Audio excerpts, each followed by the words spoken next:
Mario Kart 8 Deluxe released in 2014 with just 32 tracks. Slowly over time, it has gotten more and more tracks to get up all the way to 96 tracks where it stands today through various rounds of DLC, both as the Wii U game and as Mario Kart 8 Deluxe on the Switch. Today we're going to be ranking all 96 tracks from worst track in the game to the best track in the game. Before we get started with the rankings though, there's some things I want to clarify. When I play Mario Kart 8 Deluxe, I primarily play on 200cc. So all of these rankings are based off of me playing these tracks on 200cc. Along with that, all of these are my own personal opinions, and don't get me wrong, some of my opinions go very against what most people believe as a good track or a bad track. So if you see your favorite track near the bottom, this is your warning now, where some of these tracks that you might rank in your top 10 might not be anywhere near for me. With that, let's get started with our very first track of our ranking.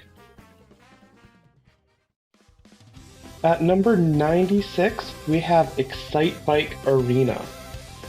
Before we can talk about why I dislike Excite Bike Arena, we have to talk about what makes a good, or in this case, bad, Mario Kart track. Some things that I'm ranking all of these tracks on is, how many straightaways do you have? While I'm playing Mario Kart, I do not like driving on a straightaway, just going straight forward, doing nothing else. Excite Bike Arena has a lot of this. Yes, there are some trick ramps along the way.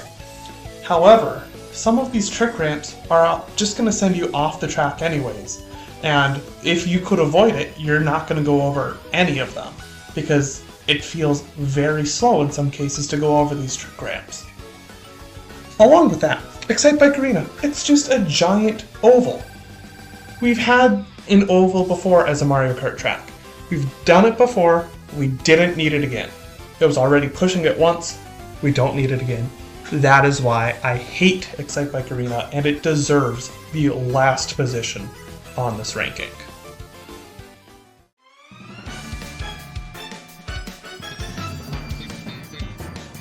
At track number 95, we have Sky High Sundae. Given what I just said about Excite Bike Arena, how I don't like long straightaways in my Mario Kart tracks, who's surprised that the very next track is Sky High Sundae that does the same exact thing? Not only do we have one of these tracks from a while ago, we have two that were introduced in Mario Kart 8 Deluxe, or at least for their main series debut. This one I rank slightly above Excite Bike Arena because the tricks feel a little bit more rewarding. However, the track still overall is not that enjoyable. There's one spot each lap where when you trick off them, you can't even see what's coming next on the track. How can I prepare for what's coming next if I can't even see it? Another thing I'm taking into account for all of these rankings is the music for all of these tracks. I hate Sky High Sundae's music. I would rather mute the game than listen to the music that's playing right now. I hate listening to it. I do not like playing this track. That's why this gets spot number 95.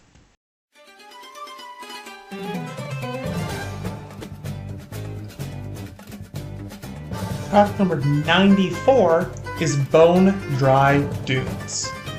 This track feels very bland to me. There's not really a whole lot going on. And I get that's part of the desert theming of this track, but that's also part of the reason why I don't like desert tracks as much in the Mario Kart series. There's just not much happening. I will concede that this track is at least a little bit more interesting than some of the tracks that are coming to follow. However, this track has been in Mario Kart 8 the entire time this game has existed. And as Mario Kart 8 has existed longer and longer, the tracks that have been in the game since the start, for the most part, I've kind of not liked them as much because we've been stuck with them for about 10 years now. I will also say the anti-gravity section of this track feels very bland as well and very boring. It's the faster of the two routes there, however, you're just driving straight most of the time. which again, I don't like just driving straight. If you're going to put in a straightaway, put something there to make me want to go slightly off of that straight line. And yes, there are the spin bumps on this part of the track right here that kind of help incentivize that, but I don't think they do as great of a job as some other tracks later in this list do. Also, the sand on this track makes you have less traction than normal, so your controls are just slightly a little wonky the entire time. And I get, this is a special cup track, it's supposed to do that, but that doesn't mean I have to like it. On top of that, yet again, we have another track where I don't really like its music.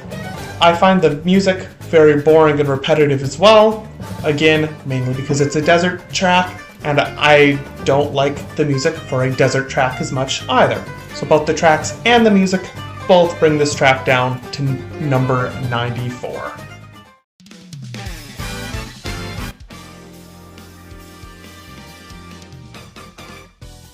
At number 93, we have Tokyo Blur. This is the first of the 14 city tracks we're going to see in this ranking. Overall, I do not hate the city tracks as much as most people do for Mario Kart Tour. However, there's no getting around Tokyo Blur is not a fun track. If you are unaware, the city tracks in Mario Kart 8 all have a different lap or different route every lap, except for one exception, which we'll get to when we get to that track. This, in premise, is interesting. This is kind of like a section track, like we've had with Mount Wario, or N64 Rainbow Road, or 3DS Rainbow Road, or Big Blue. However, unlike those tracks, none of these sections feel like they're worth playing. All of these sections, you have a wide open road with big, easy turns, even on 200cc.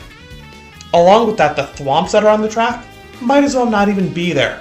On 200cc, I don't think I've ever had to actually worry about the thwomps even once.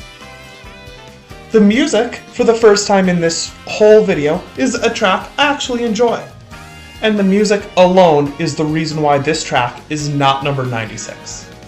If this had Excite Bike Arena's music track, or Sky High Sundays, or Bone Dry Dunes music track, this would easily be the last track of my ranking.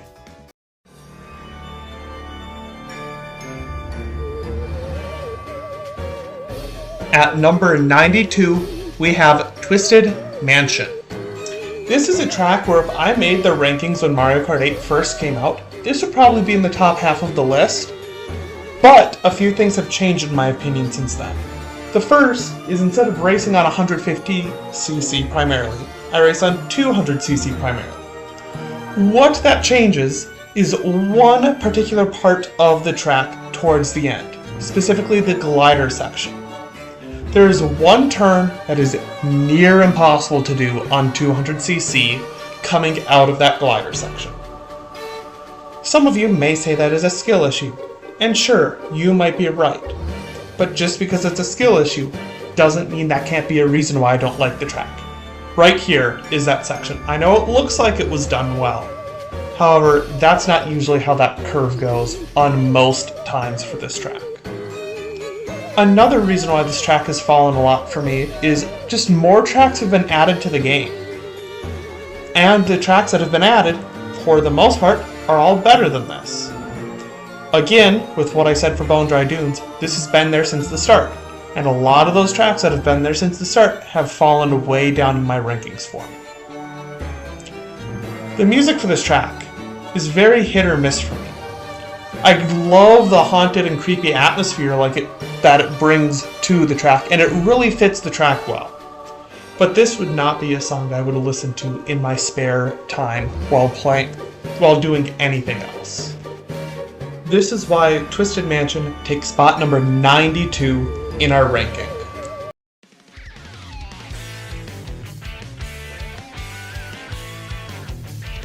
At number 91, we have London Loop.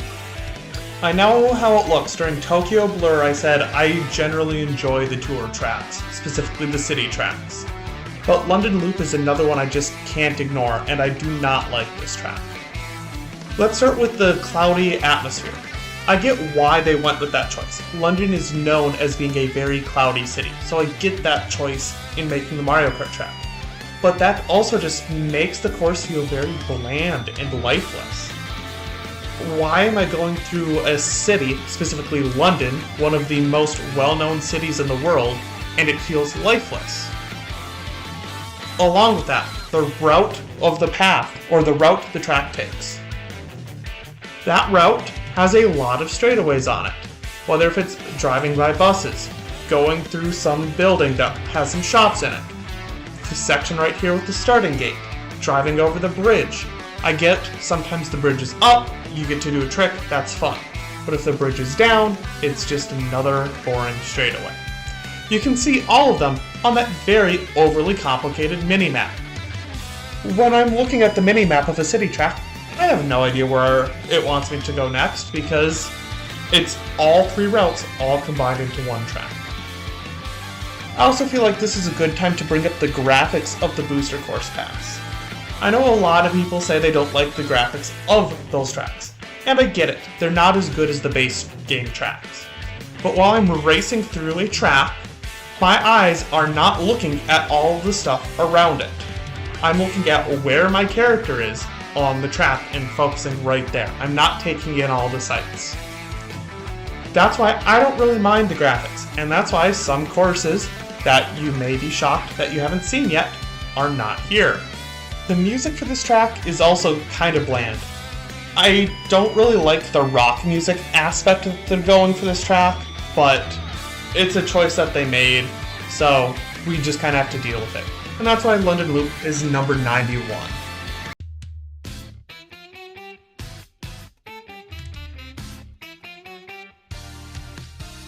At number 91, we have LA Laps. I know, another city track. I promise most of them are not this far down. The whole main reason why LA Laps is this far down is the music. I am in the group of people that believes LA Laps has the worst song in all of Mario Kart. I said on Sky High Sunday that I'd rather have the game muted.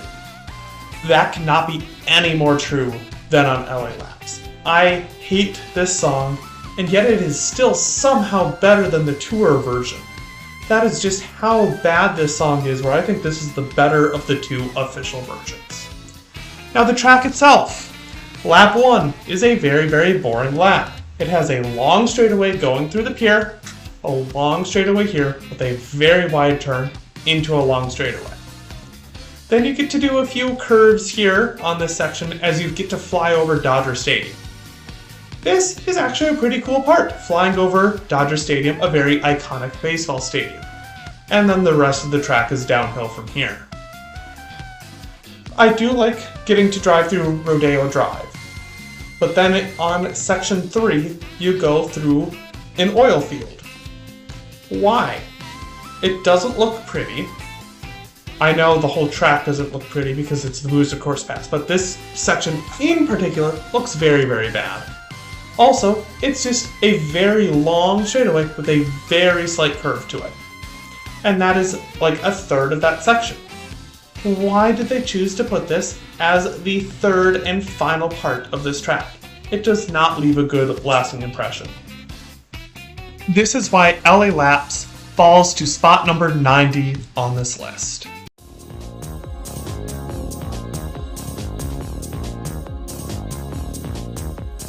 At 89, we have Toad's Turnpike. Toad's Turnpike is a very interesting track in my ranking because it does some stuff that I kind of like while doing it horrendously at the same time. One of my favorite things in Mario Kart tracks are traffic courses. However, the way Toad's Turnpike does it, I think, is probably the worst way it's ever been done in a Mario Kart track. I really enjoy swerving around cars, taking tight turns, and weaving through traffic. However, Toad's Turnpike doesn't really have this. There's no tight turns on the track. There are some turns that are very big, wide turns, and a lot of long straightaways. I like these long straightaways better than other tracks because it's not just driving straight. It does give you a reason to break your just going straight line sometimes.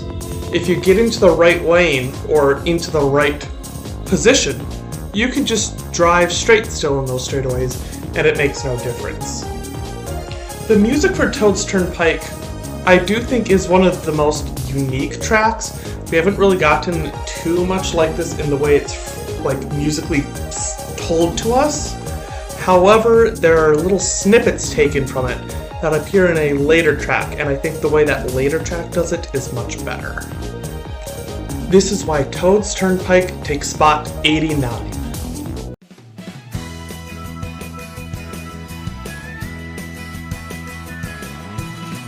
At spot 88, we have Toad's Harbor. Toad's Harbor is a new-ish theme to the Mario Kart series. We've seen like oceanside tracks before, but mainly in beach levels, and this is more of like a port town level, which I do enjoy the creativity of this level. However, I think the fact that it's in the Flower Cup holds us back tremendously. At this part of the track, you see it does primarily just be one giant straightaway. Yes, there's a path to the side you can take, but that's kind of it. And then we have some turns here, and I think the section that you see right now of the track is pretty enjoyable, but then we get to this section. It gets very, very wide, and you're unlikely to interact with other racers. It's very easy to avoid the trolleys. And then you have this downhill section, which is just one giant straightaway, when you get to the finish line and get to another giant straightaway. Those giant straightaways are probably there to make the track easier because it's a Flower Cup track. However, they also make the track more boring. Because of this, I can't really enjoy Toad's Harbor all that much. And the music, it's not bad, but it's nothing that I really remember. Some of the Mario Kart songs, some of the more iconic ones, if you say, hey, can you sing this to me or try and retell it, I could do that from memory. Toad's Harbor, however, is not one of those, and it's a very forgettable piece of music, even though it is enjoyable to listen to.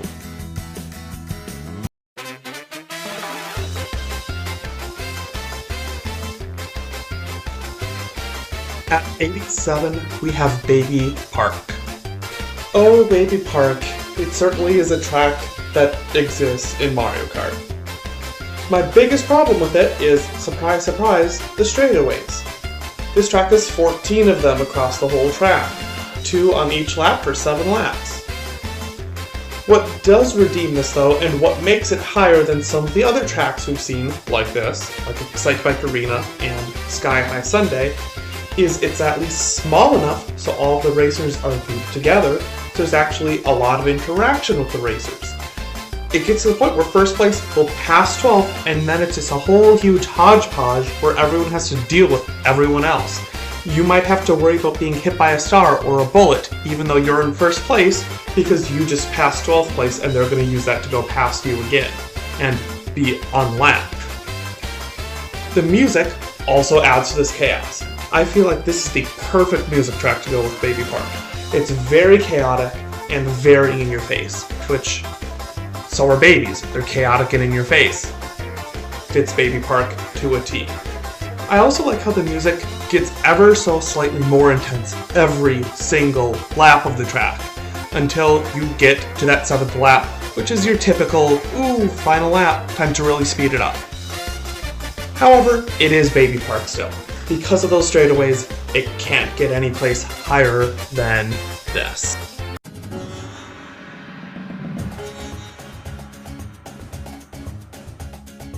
At 86, we have Dry Desert.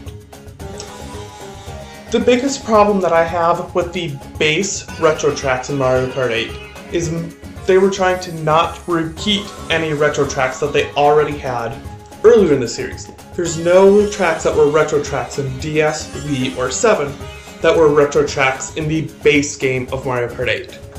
That means the tracks they have to choose from weren't the best tracks available. Tracks like Dry Desert probably would have been best to be forgotten to time. This track should have remained on the GameCube, but because they didn't want to reuse retro tracks, this was one of their best options they had. And this is a good remake of Dry Dry Desert. I definitely prefer this to the original version of Dry Dry Desert. The scaling is much better. One lap does not take nearly as long as it did on the GameCube version. The giant section at the end was changed to an oasis, which I enjoy that a lot as well. However, at its core, it is still Dry Dry Desert. There are still a lot of issues with it. First, it's a desert track, meaning the scenery, the track itself looks very dull and bland. As we've mentioned with Bone Dry Dunes, I generally don't like this as much. Along with that, we have the sand physics again, meaning your controls are a little bit more slippery, meaning it's just that much harder to control your kart in a not fun way. It's fine if they make a track hard, but they need to do it in a fun way. The music for this track is also much better than the original Double Dash version. The original version on Double Dash was awful.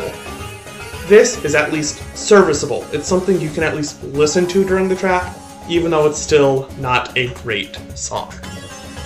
All of this is the reason why Dry Dry Desert is still very low on this list.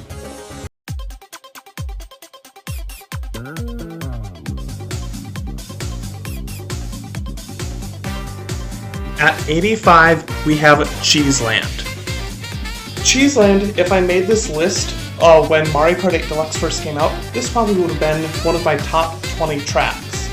However, over time, playing this track more and more and more, and making the switch from 150cc to 200, I hate this track more and more and more. The biggest issue I have on this track is the little divots, the little craters, like right there. Those little divots, if you hit them incorrectly, will send your kart flying in the wrong direction, even though you don't tell your kart to do that. Again, skill issue, but just because it's a skill issue doesn't mean that can't be a reason why I don't like the track. Otherwise, there's a lot of tight turns on Cheeseland, which I would normally really enjoy in a Mario Kart track. There are some tracks that are very high on this list because it has a lot of tight turns. But just like Dry Dry Out or Dry Dry Desert, this has sand physics. Your kart's a little bit extra more slippery, meaning those tight turns are very difficult to make in a way that does not feel fair to me, at least. The music, however, is still excellent for this track. I loved the original version of Cheeseland, how it sounded in Super Circuit, and I love this version even more. I especially love that cow mooing in the background at the start of the track.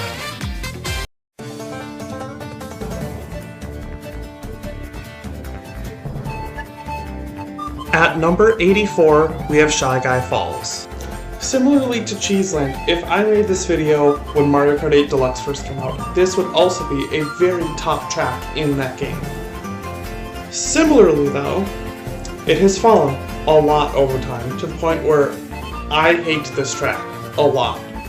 And I can't explain why I hate it really all that much.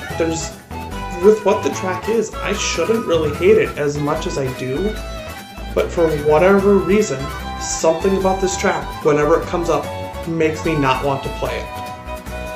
I love the idea of driving up a waterfall and then back down. That's something that we have never seen before in a Mario Kart track, ever.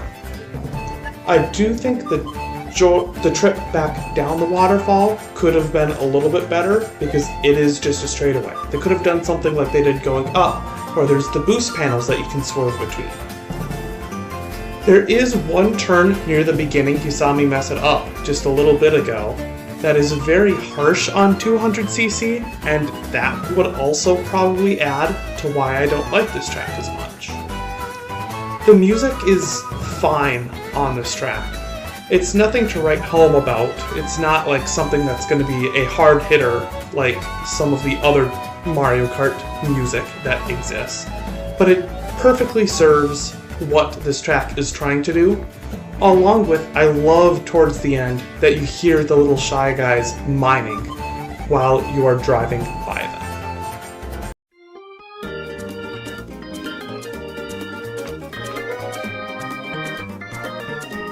At 83, we have Donut Plains 3. Throughout all of Mario Kart 8 Deluxe, there are only 4 SNES tracks. In my opinion, that's one too many. It is this track too many. SNES Donut Plains 3 is a fine remake of an SNES track. It's an SNES track. It's very basic. There's not a lot going on. It's not that difficult. What I do enjoy to the track, though, is the nice little shortcut you can do right here on 200cc, but I'm usually not good enough to pull it off fully correctly, but it's still enjoying to do that. One thing I don't like about this track, though, is this ending section. You have almost no traction on that part of the track, which makes it very hard to take tight turns and do that part of the track efficiently. Which I know you're still going to say skill issue, but I'm going to keep saying just because it's a skill issue doesn't mean I can't hate it for that reason. The music to this track is a fine update to the SNES Donut Plains theme. However, it wasn't anything too great to begin with, and it's still not like great now, but it's definitely a good modernization of an SNES track.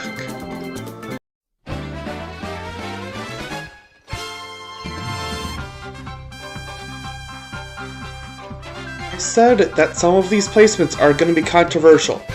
Placing Wario here at 82 is definitely one of those. I don't get why people like this track as much as they do. I do not like this track at all. Let's go section by section for this track. Section 1 is just a relatively bland snow mountain track. We've seen snow on mountains before in the Mario Kart series, and the tracks that we have seen that on are much better than section 1 of this track. So I don't really get a whole lot out of this section. Along with that, there's only one item set on section 1. Why do we only have one item set there? Why can't we have more? Next we go into this cave with a river, and then this section is actually pretty good. I enjoy this section. And then we get to the dam here, which is a straightaway. It does have us doing a little bit trying to catch the speed boosts, but you don't really have to. And then this section right here, the forest, I absolutely hate. The trees that are in the middle of the road make it absolutely impossible sometimes to take a line without hitting anything going down this track. I do not like it. I don't care if you say skill issue. I do not like it, therefore I hate this track because of that. But then section 3 isn't much better. We just have these wide curves for slaloming when we go into one final curve, and now we have a huge straightaway to the end. Just a straightaway. The music also isn't that great for this track. It's very repetitive and annoying. I do not like it. I do not like this track. Let's move on, and yes, I do think 3DS Toad Circuit is better.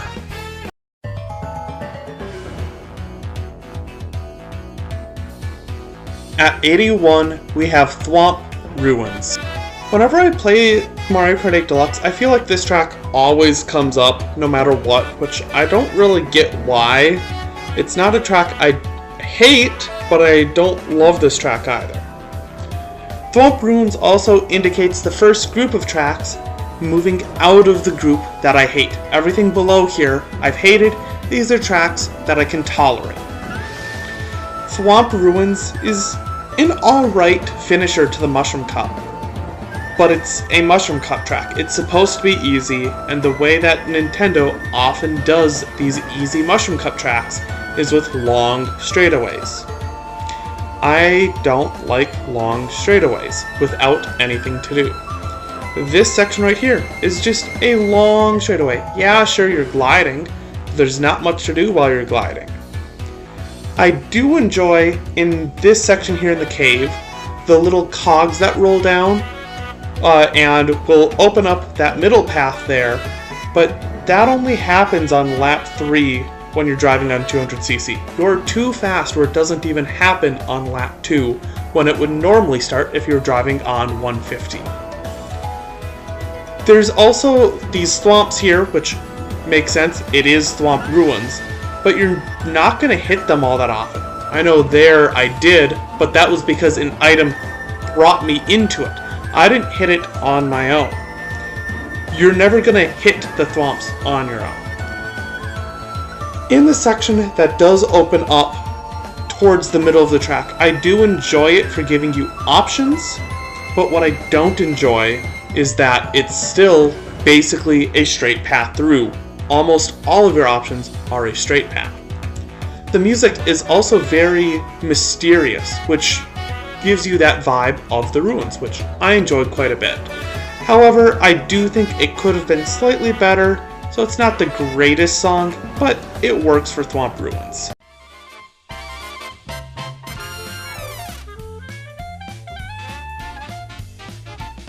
At number 80, we have our next city track, New York Minute. This was the first city track introduced in Mario Kart Tour, and it definitely shows in its design. The first lap follows what was that first track released in Mario Kart Tour. It shows that it was made for a mobile game. However, this track has a little bit more enjoyment to it than some of the previous city tracks we've seen before. Some of the environments get mixed up a little bit. Here we get a nice little drive through a park, which is the only environment mix up in the track, but that's more than what we've seen in some of these other city tracks already, other than LA Laps, which did its environmental mix up the complete wrong way. You see there, we have a section where there's no cars moving. It would have been nice if those cars were to move and provide some kind of obstacle, but it doesn't ruin the track that they're not going. Just, it would have been nice. The biggest thing that's holding New York Minute down is just its simple design. It's got very easy turns that are very forgiving, meaning it doesn't feel rewarding when you make through those turns, where some of the other city tracks that have more compact and harder to do turns do it in a fair way that actually make you feel like you achieved something when you make those turns. I do like how the track ends though, where you drive through, I think it's the Chrysler building, into a parking ramp. I also do love the music as well. I feel like it captures New York City pretty well with that swingy, upbeat jazz, which New York City was known for at one point. This is the first city track on this list that I didn't absolutely hate, so let's see where all the other city tracks will fall later on.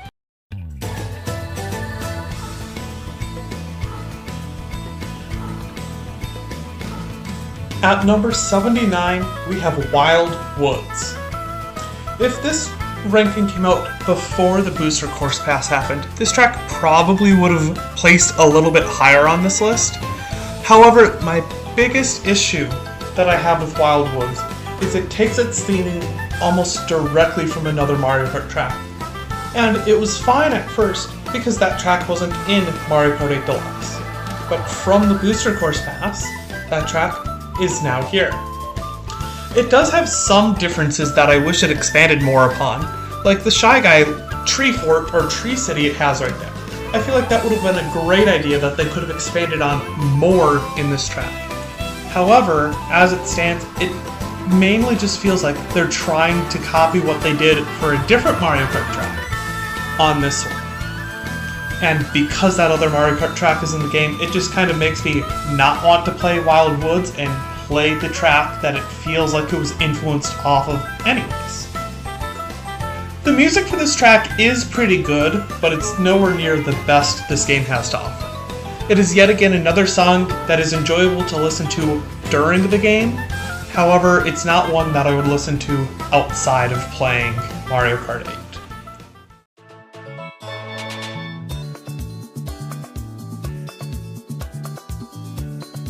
At number 78, we have Cheep Cheep Beach. When I was originally making and putting together my list of the 96 tracks for this game, I only had 95 tracks on that list. I forgot a track. This track. And that's how I can best describe Cheep Cheep Beach in this game. It is, in my opinion, the most forgettable track in the game. It exists, it doesn't stand out as a bad track, but it doesn't stand out as a great track either. so it just kind of falls towards the bottom, partially because of this. I do enjoy how they kind of widen up this section of the track here from the DS version, where you can go more into the water because underwater driving is now a bigger part in the Mario Kart series than it was back on the DS. However, it's just Cheap Beach. I never really loved it that much in the original version, and I still don't love it all that much now. The music does give a nice calm and relaxing vibe for a beach track. It definitely fits that aesthetic.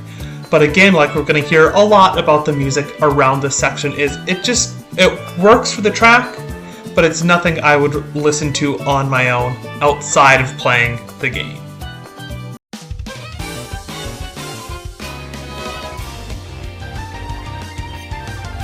At number 77, we have Ice Outpost. This is a track that's gotten a lot of hate throughout its time in Mario Kart 8, and I don't think it deserves all of the hate that it gets, although some of it is definitely warranted. I do love the idea of a track that is primarily two split paths the entire way through, where we have both the green path here and the yellow path that kind of weave back and forth through each other throughout the track. There's also a lot of shortcuts mixed around the track, like over there on the right, and one coming up here on the left, along with one towards the very end of the track as well. I love all of these facts about the track. I just think the way it's put together isn't the greatest. When I'm playing Ice Outpost, there is one path that is much faster than the other one while you are playing. That's the green path. I think this track would have been all that much more better if both paths were balanced to be about as fast as each other. Or if they weren't balanced, the green path, the faster one, is much harder to do, while the yellow path, the slower one, is much easier to do. I think that's more of a fair way to balance these paths. But the way it stands right now, if you want to get first place, the best way to do that is don't go on the yellow path. The music for this track is very interesting to me. I don't get ice area from it. That could just be me. But it's not bad music by any means. It's just not my favorite.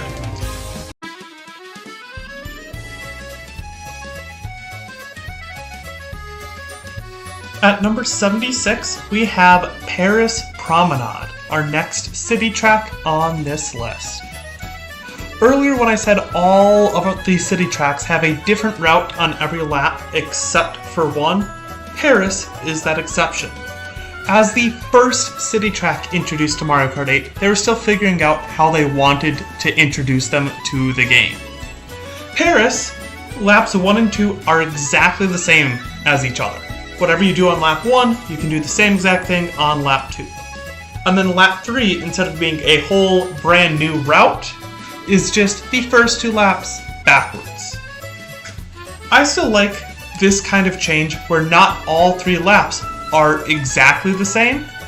There's enough variance where they feel different from each other, but not so much variance where items like banana peels and laying traps like that feel useless, because you're still going through that same section 3 times in one race. I also just love the Paris aesthetic. I've always loved the city of Paris, so it's great to see that represented here in a city track. The music for Paris Promenade is also very, very catchy as well. It has that Parisian feel to it, and you can really tell, oh yes, this is a song for both a Mario Kart track and about Paris. Overall, I do think this track gets overhated more than it deserves. I think just the fact that it's a city track brings it down, and since we got so many of those in the Booster Course Pass, this track often gets lowered because of that. However, I still have a very enjoyable time when I am racing on Paris.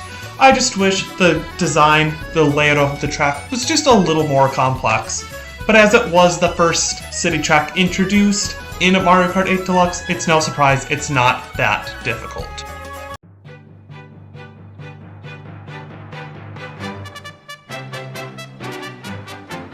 At number 75, we have Sunset Wilds. I know a lot of you were probably wondering when this track would finally show up, because I know quite a few people hold in the opinion that this would be the worst track in the game. I don't think it's that bad of a track that people say. I do understand the complaints that the sun doesn't set every single lap. I do wish that was here, and it does hurt its ranking, but I don't feel as remorseful that it's not here compared to its original version on the GBA, or even the version in Mario Kart Tour. Along with that, the layout has been simplified from the Super Circuit version, and I do once again wish we had that layout of the old Super Circuit version. However, I don't absolutely hate this track still. I do think there are a few straightaways that we don't need, and the original layout would have helped that a little bit. But some of the straightaways, like this one right here, I think is one of our first good designed straightaways. It does a good job incentivizing you to not just go straight the entire time. On some previous tracks that had some boost panels on a straightaway, like Mount Wario on the dam section, it didn't feel like it was absolutely necessary to take those speed boosts because you weren't going to get slowed down dramatically if you didn't take them. Whereas on Sunset Wilds, if you miss these speed boosts here, you're going to slow down a lot because you missed them. The music for this track, I also really enjoy. It's got that nice old western country feel to it, which fits Sunset Wilds perfectly as it's supposed to be set out west in the American Wild during that Manifest Destiny period.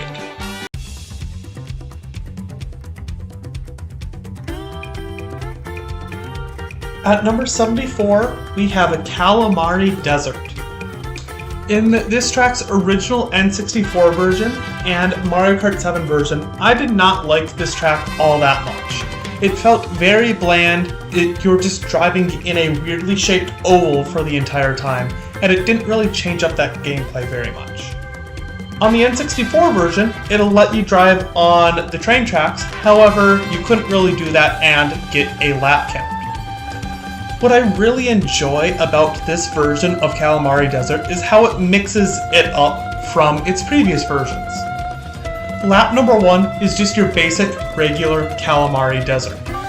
But then when you get to laps 2 and 3, it diverts you onto the train tracks, and it makes you take those train tracks during part of laps 2 and 3. I really enjoy this. It helps make the track feel different and alive.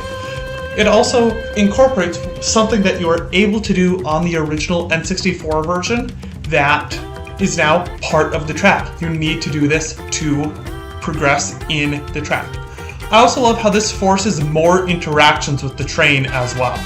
There were times on the original version where, especially on the 7 version, where it didn't feel like the train was timed properly, so you were just able to go right past it and it wouldn't block your way. Whereas here, the train, because you're forced to drive on the tracks, is more likely to run into you. I also love if you're far enough ahead, you can see some CPUs just kind of go up into the middle of nowhere if they're still on lap 2. I also love the music of this track as well. It kind of has that locomotive feeling as a beat to it, which really fits with that train that Calamari Desert is known for.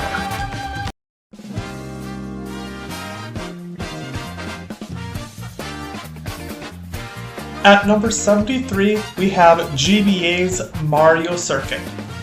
I bet a lot of you were wondering when the first circuit track was going to appear on this list. There certainly are a lot of them in this game. There's 4 of them, 4 Mario Circuits alone, and every Mario Kart game is represented with one circuit track from it. I'm including Royal Raceway as a circuit track because they just called their circuits Raceway. I really enjoy this elevated section here of Mario Circuit, where it takes it up, lifts it at an angle. It kind of gives a whole refresh to this track. If I was ranking just the regular original version of Super Circuit's Mario Circuit, I wouldn't have ranked it super high. But this gets a nice little boost because of that little lift there. It kind of helps to break up the track and break up what would have been a really long straightaway otherwise. I also love a shortcut that, I don't know if it was intentional, but they did add And you can see it most prevalent right here on 200cc, where you can just fly over those tires just like that without even needing a mushroom. I really enjoy that part of this track as well. However, there is still one giant straightaway towards the end of the track, which kind of ranks it a little bit lower for me. Also, the music is kind of boring for most circuit tracks, so it kind of falls because of that as well.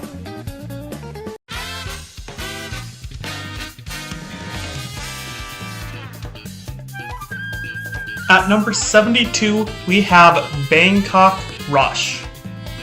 Bangkok Rush is yet another one of the city tracks of this game. And I do think it does a nice job diversifying its routes while still feeling like a Mario Kart track. However, there are some parts of this track that I'm not the biggest fan of. The biggest issue that I have is towards the end of lap 1 / the end of lap 3. During that part of the track, there are a lot of different paths that you can take. And normally I would think this is a good thing. However, not all of these paths feel like there's a reason to take them. You can go up here, which is one of the paths that I feel like doesn't have as much of a reason to take. Or you can go down below and still get an item box like you could up top, and there's still item boxes right there on the finish line, or the lap change line in that case.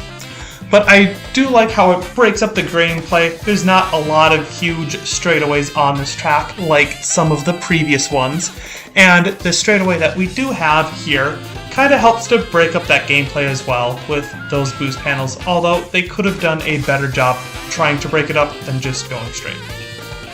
The music for this track I do feel like falls a little flat. I'm not the biggest fan of Bangkok Rush's music. However, I don't hate it like some other of the city track songs like LA Laps that I absolutely despise. It's just a song that I just tolerate and kind of deal with.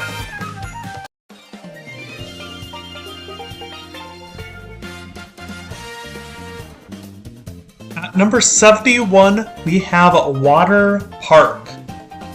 Water Park is a track that has an excellent theme to it. I love the idea of having some kind of water park, hence the name, as the theme of a track. However, I do think the fact that this is a Mushroom Cup track holds it back immensely. They could have done so many more cool and interesting things with it if they could have gotten a little bit more complex with the track design. But since it's a Mushroom Cup track, they do have to keep it fairly simple. One part I love about this track is this giant spiral right here. I love holding my drift and chaining it into multiple drifts at the same time on a track, which you can kind of do on this section of a water park right here. That's going to be a reoccurring theme for a lot of the tracks higher than water park. Is one thing I really enjoy is being able to chain multiple drifts together. And that is something you can do a little bit of on Water Park.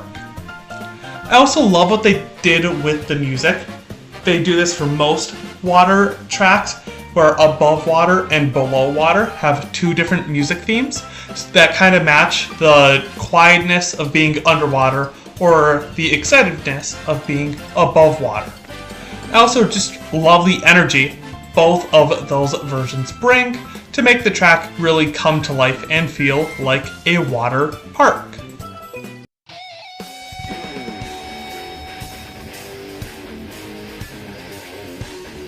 Finally reaching the top 70 tracks on the game, we get to Bowser's Castle. Bowser's Castle is a track that I've tried trying to like in this game for so long. Primarily because, for so long, this was the only Bowser's Castle in this game. However, there are just a few things that really make me not like this track. Towards the beginning of the track, we have a fire bar and a swinging pendulum right here.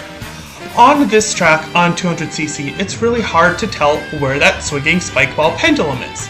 And it's because you can't see it super well on 200cc because you are going so fast, you can't really prepare for it. So a lot of times it feels like luck if you get past it or not.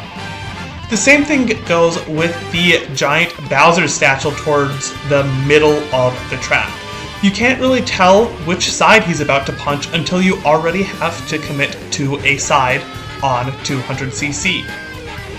Meaning, if I was ranking all of these tracks on 150cc, Bowser's Castle would probably rank a little bit higher than it does, but because it's on 200cc and you can't really tell what side Bowser's about to punch or where the pendulum is, it makes it fall a little bit on this list. I do really enjoy the music of Bowser's Castle though. It's really nice and intense. I love the bass guitar on this track. I think if you're going to use bass guitar on any Mario Kart track, Bowser's Castle is definitely one of them that you should be using it on. Again, I do think Bowser's Castle has the ability to be a better track, but on 200cc it does just kind of taper down a little because of some obstacles that you cannot see.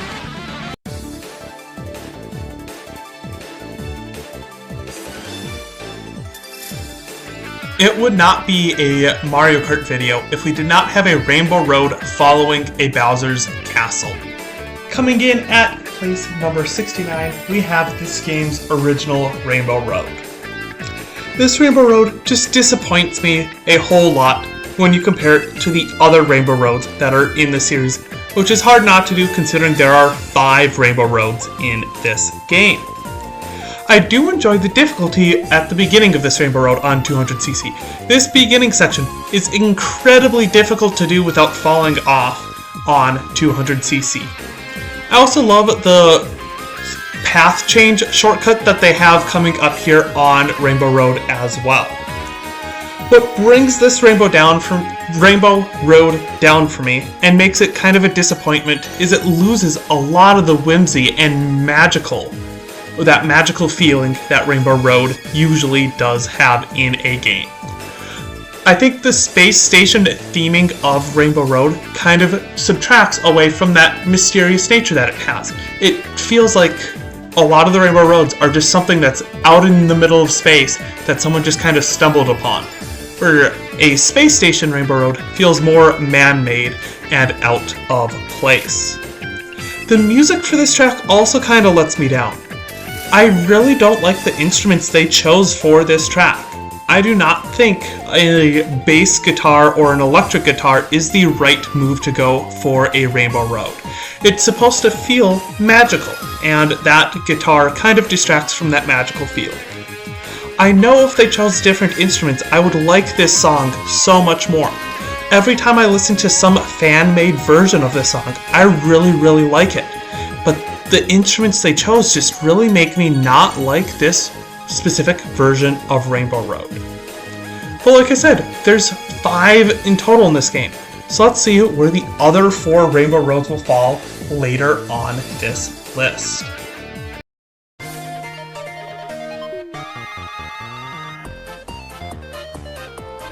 At number 68, we have Music Park, or for all of you fancy Europeans, Melody Motorway.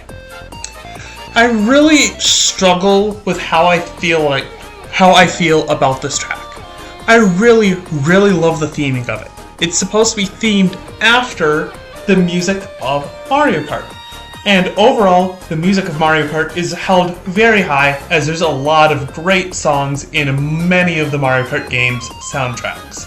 However, the music for this track isn't great. It's not really up there as one of those best songs in Mario Kart. It kind of feels abstract, out of place, and just random things they put together to make a song because there's just a lot of instruments on a track, or about this track that's themed on music. This track also doesn't feel like it's scaled super well for 200cc, which I know none of these tracks are scaled well for 200cc. They were all made with 150 in mind. But this one feels like one of the worst offenders of it, where this turn leading into this turn is very difficult to do, and then making this turn also is difficult to do on 200cc.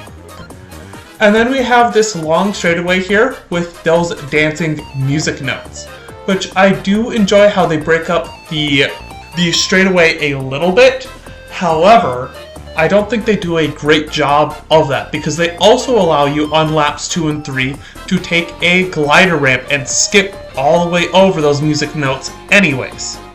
If I'm just skipping over them, why do I have to worry about them as obstacles if I'm just driving on the ground?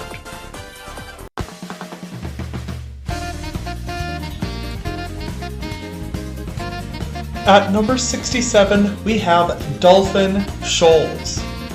Dolphin Shoals is two very opposite ends of the spectrum for me. On one end, we have the track itself. In general, I'm not the biggest fan of Dolphin Shoals, the track.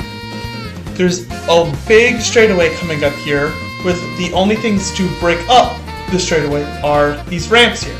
However, it's actually faster just to avoid those ramps. And then we have this open section here where we go over those pipes, which is mainly a straightaway. They're also very finicky, and sometimes you can fall off on them, even though they should boost you up onto the track. I do like this section where you can trick off the back of the eel, and we come around to this big turn. The other part of this track I really like is this little shortcut that you can take right here on 200cc with the glider. That turn, that skip, is very hard to do without that glider, but by using that glider, it's very, very easy to skip it, and you don't have to worry about how hard that turn actually is then. But overall, I'm not the biggest fan of Dolphin Shoals, the track.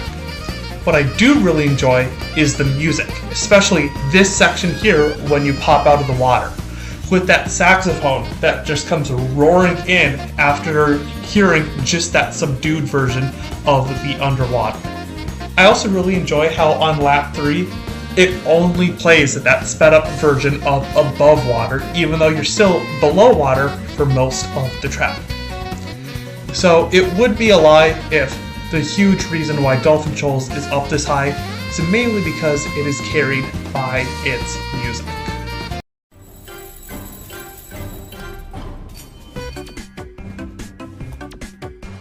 At number 66, we have Tick Tock Clock. If this was being ranked on the original DS version of this track, this would have been ranked much, much lower on this track. I do not like the original version of this track. However, I do feel like they did a really nice job with the remake. They really made this clock feel more clock-like. It has come to life and feels like you're actually driving inside of a clock. When we come up here, we see we have a pendulum swinging back and forth, and yet another one here. They usually don't pose too big of a threat as obstacles, but they do sometimes. And then here we have those gear sections. With the addition of the trick system, since this track originally came out, allows you to trick off of them for a nice little speed boost, which I really enjoy. I also love how they changed this section into one that, if the clock handles line up correctly, allow for a shortcut. Same thing on this section. If the clock handles line up perfectly, you can just drive straight through. The music for this track, however, does still kind of let me down. Don't get me wrong, this music perfectly fits a track called Tick Tock Clock.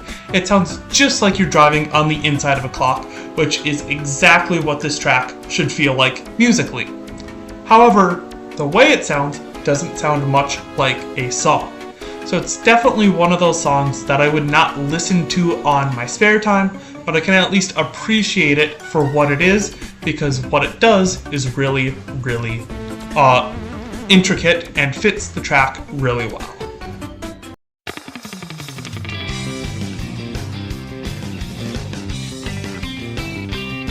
At number 65, we have Ribbon Road. Mario Kart 8 is often talked about how much it has re-envisioned and reimagined some of these retro tracks. I don't think any track fits this bill nearly as much as Ribbon Road does. This looks nothing like what the original Ribbon Road did. This sounds almost nothing like what the original Ribbon Road did. However, the track design is still very similar in terms of layout to the original.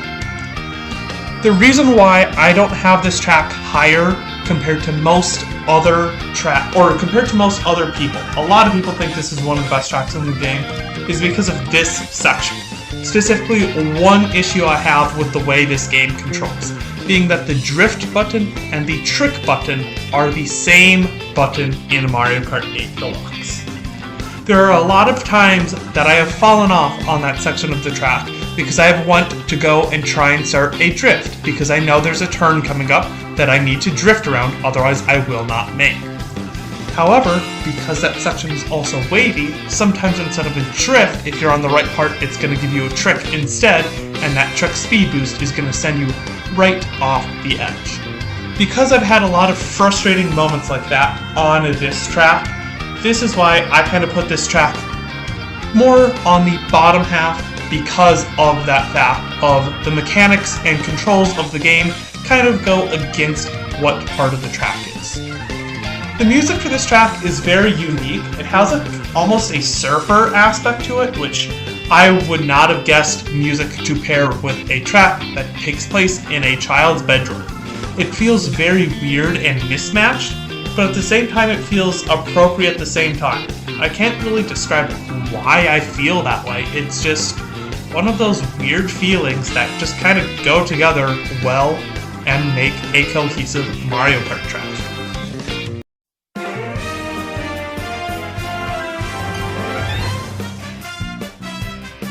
Rounding out the bottom third of the tracks of this game is spot number 64, Mario Kart Stadium. Mario Kart Stadium is the very first track of the game. Because of this, I give it a little bit of lenience in its simple design because you're not going to start with the game's hardest track at the very, very beginning. And for a beginner track, it does its job really well. It gives a good introduction into the anti-gravity system. It shows what creative things that happen both in this track and what can happen up to come in the later tracks of the game. I feel like this is a great introduction, along with 200cc adding this nice cool shortcut here where you can cut off that section of the track and land all the way at the finish line to end the lap. As I said, it does have a basic design, so it's not going to be taking any spots for like the best track of the game, because there are a lot of long straightaways that are boring, but it's to be at least a little bit forgiven, as it's the first track. The music of this track is also very energetic and makes you really, really excited to not only play this track, but see what's to come later in the game. And that's why I feel like Mario Kart Stadium is the perfect track to round out the bottom third of the game, or bottom third of our 96 tracks. Now let's see what tracks fall in the next two thirds.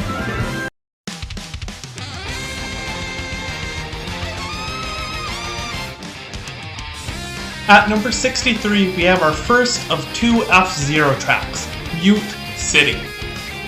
Mute City is a really, really nice reference to the F-Zero games. I really, really enjoy that. I also really enjoy how when you're driving on Mute City, there's no actual coins on the track. What would have served as a recovery panel now serves as a way to give you coins, and that's the only way outside of items to get coins on this track. Also, this track is lined with speed boosts everywhere.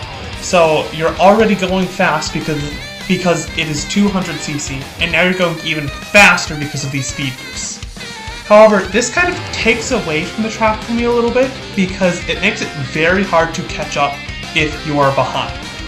I also love this cut here that you can do without a mushroom on 200cc because of the underwater physics that this track has when you are in the air. It allows you to not fall as fast, so it allows you to make it to that ramp with enough speed to then go and take that shortcut. So there are a lot of elements of this track I really like, but I just don't like the fact that there are so many speed boosts, so it makes it if you get hit by an item early on, even if it's like the first 20 seconds of the race, you're likely not going to get first just because it is that difficult to catch up on a track where even first place is going extremely fast because of all of the speed boosts. I also do really like the music of Mute City, however, it's still one of those songs that I'm not too keen on listening to in my personal time but it definitely fits the track of Mute City well. Now let's see when our next F-Zero track comes up.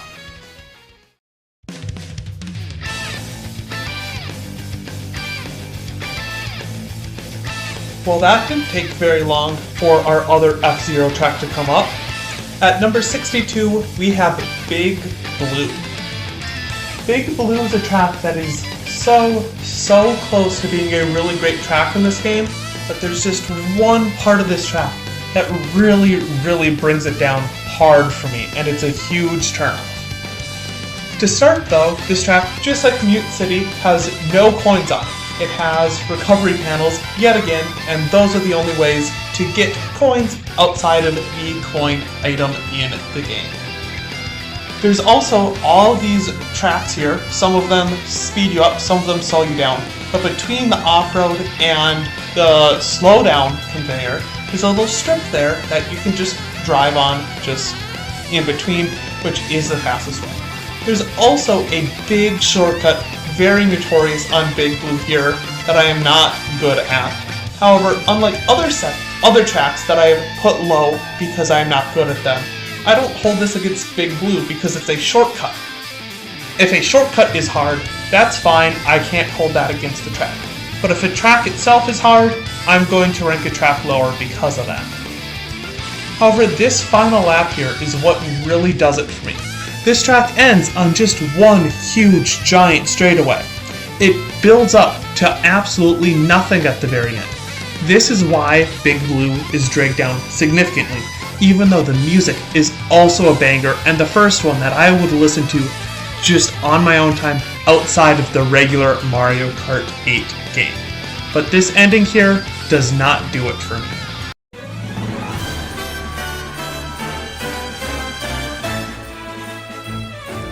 At number 61, we have Merry Mountain. If Merry Mountain were to do one thing incredibly well, it is its theming. It is clearly a Christmas-themed track, and I think it knocks it out of the ballpark of how well it accomplishes this theme. You start the track in this nice little cozy Christmas town, and while you make that curve, you see this train taking off on part of the track that you can drive on. From here, you continue driving up the mountain, and you come back down and you see the train as they are throwing some coins on the track. Some of those toads that are passengers throw those coins. I really enjoy the theming of this track. And if this was just a Mario Kart video only talking about themes of the track, this track would be so much higher. However, the layout of this track is not really that great. It starts off fine. It has some nice turns that are not difficult to do, but still feel challenging enough where it feels like you accomplished something to make those turns without falling down. However, the way this track ends is just one giant straightaway. Half of this track is just that downhill section, which is just a giant straightaway. There's a few spin boosts on here that would speed you up a little bit, but they don't speed you up enough to warrant you going off of your path to try and do that. The music for this track, though, is still great. It sounds like it comes straight out of some kind of Christmas movie. If I was listening to this in some kind of cheery Christmas movie, I feel like it would fit right in, and it fits right into this track as well. On a side note, I love the train on this track. I feel like more tracks need trains, and I feel like the two tracks we've seen that have trains are partially ranked higher than what they would have been ranked otherwise because of that train.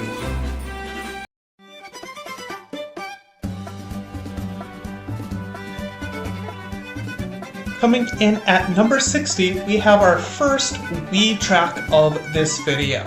We have Moo Moo Meadows. Out of the 11 Wii tracks that are in this game, there were 16 Wii tracks in total, and 11 of them are in this game. This one comes in as the worst Wii track, which is to be expected. Moo Moo Meadows is a very basic track.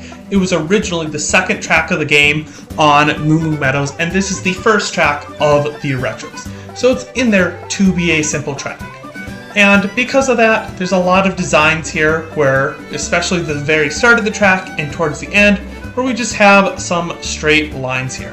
That ramp there, if it wasn't there, would force the player to do some sweet swerving back and forth to avoid the grass, but because of that ramp, it lets you go straight through. However, the cows on this track do cross the road and serve as some obstacles, which is rarely seen in some of these beginner tracks in Mario Kart, which I feel like is a really added touch to add some kind of challenge to these earlier tracks. Musically, I think I'm the only person that has this opinion. I think the original version of the music on the Wii was better than this version. I really liked that drummy bass of the original version, and that bass is just not here in the 8 Deluxe version. And because that bass is gone, I just don't get as much attached to Moo Moo Meadows as I did on the original version with the Wii. Now let's see where the other 10 Wii tracks in this game end up ranking.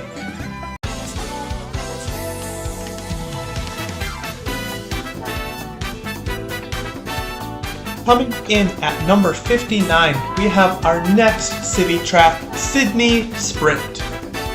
Sydney Sprint is a weird city track where it does try to do the 3 different laps things like most of them do. However, it also kind of takes some inspiration from Paris Promenade as well, as laps 1 and 3 are actually the same. It's just lap 3 is the reverse of lap 1.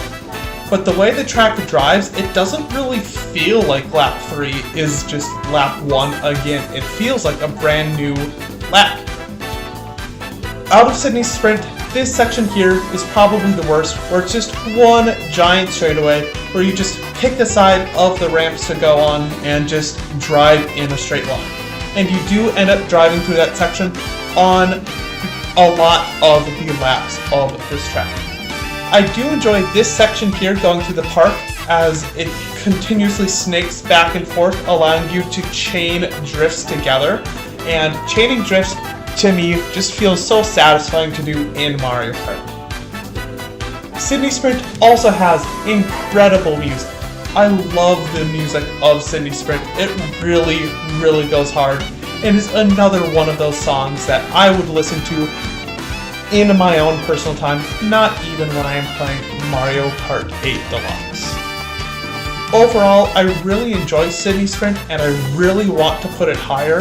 It's just, there's so many good tracks in this game, and just one flaw of one straightaway is sometimes enough to just kind of put one of these tracks in the bottom half of the list, because that's how many great tracks there are in this game.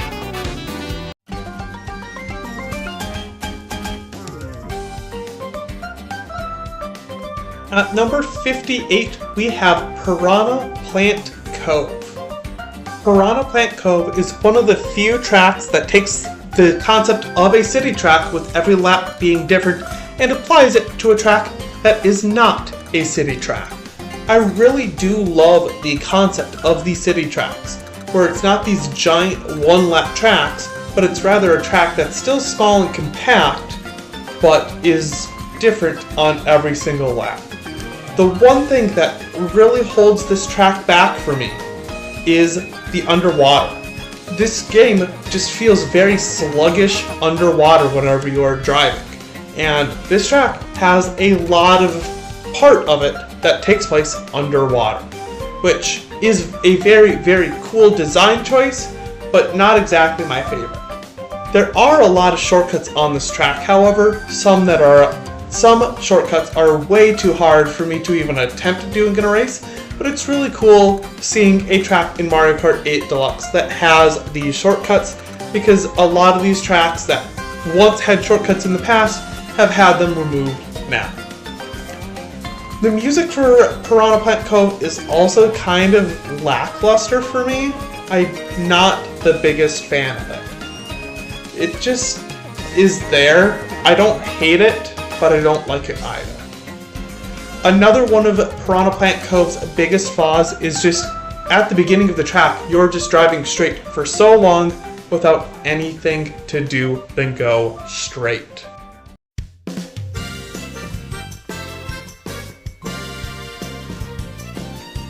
Coming in at number 57, we have Super Bell Subway. Super Bell Subway is a very unique track in my opinion, because most tracks like this would be a car track, where you have cars as the main obstacle of this track, but instead, this track's main obstacle is those titular subways. And the whole track takes place at a subway station. And it has a lot of cool references to other tracks in the game as well, which help to make the Mario Kart world feel connected and just one world instead of distinct joint levels separated throughout the entire track. Sometimes on this track though, the subways feel a little hard to get by on 200cc. If there's a subway in your way, trying to get around it is sometimes very, very difficult to do without going into off-road, hitting a wall, or crashing into the subway. But there's some features of this track that I really, really enjoy as well. On 200cc, it is possible to take a glider shortcut coming up here, where if you take this glider in the correct way, it allows you to take that corner a little bit sharper, and hopefully don't hit the wall like I did there. Along with that, you have a nice cool little mushroom-less shortcut as well, where you can just kind of hop over that grass and be just a little bit faster. I also enjoy the music of this track, how it has two different versions, one for above ground and one for below ground. And the below ground version, you can really hear a lot of references to the original SMB 1-2 underground theme.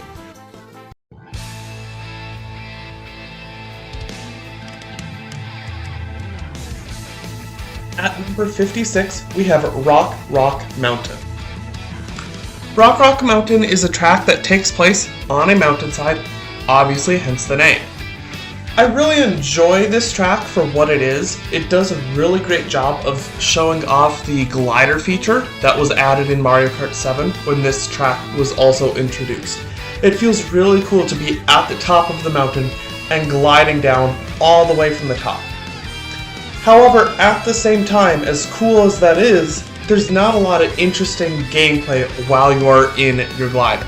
You're just kind of going straight, as most glider sections are, and there's not a good way to do anything than just going straight. I also have a straightaway right here towards the end of the track right here, and I do think this straightaway does a better job breaking up, not just going straight the entire time. It gives you boost panels to kind of swerve back and forth, along with falling rocks that you have to watch out for and avoid. The music for this track is rock music, which, considering rock is in the name of the track twice, it's no surprise that it has that rock vibe to it. And I think it fits the track really, really well. My only complaint with the track, for the most part, is just that glider section going from the top down below. As cool as it is as a set piece, it doesn't feel as cool in gameplay.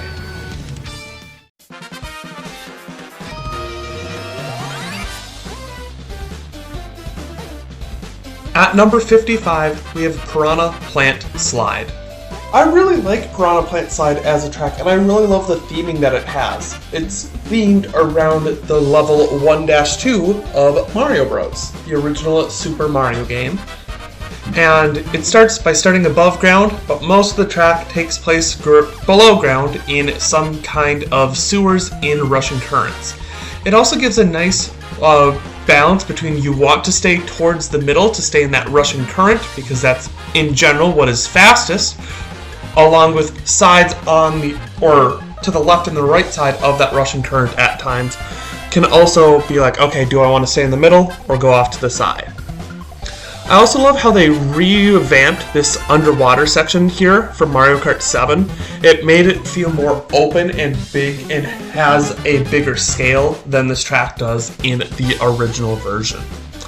I also love how there's a lot of tight turns in this track that are very challenging to do, but not overly challenging where they feel impossible like some of the other tracks previously on this list. They feel like that right level of balance. This is one of those turns.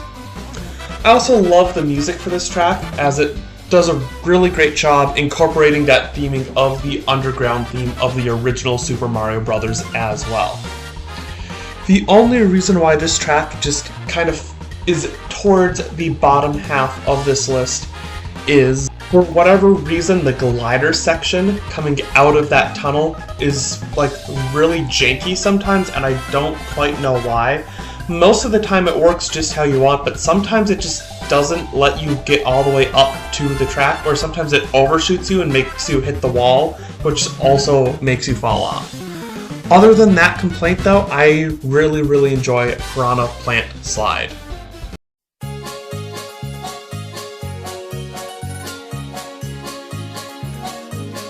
Keeping with the trend of retro courses that are remade better than their original version is number 54, Sherbet Land. I really enjoy this version of Sherbet Land compared to the original. The biggest problem I had with the original version of Sherbet Land was just the physics system of Double Dash. It was a very slippery game already control-wise, and the ice just made that even more slippery.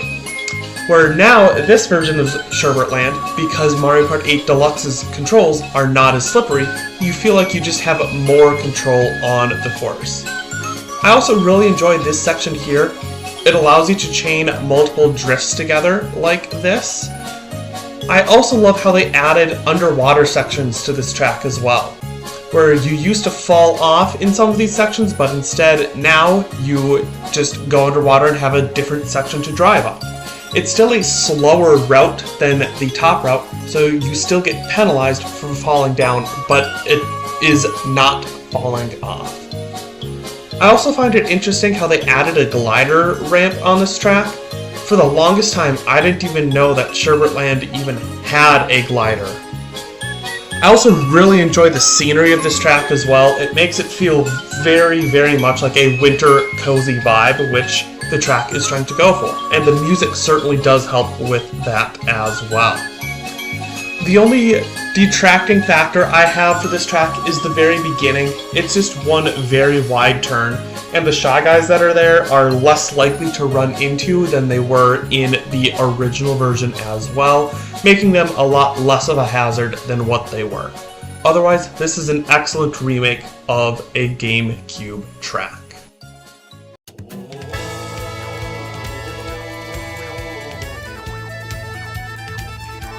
Number 53, we have Amsterdam Drift.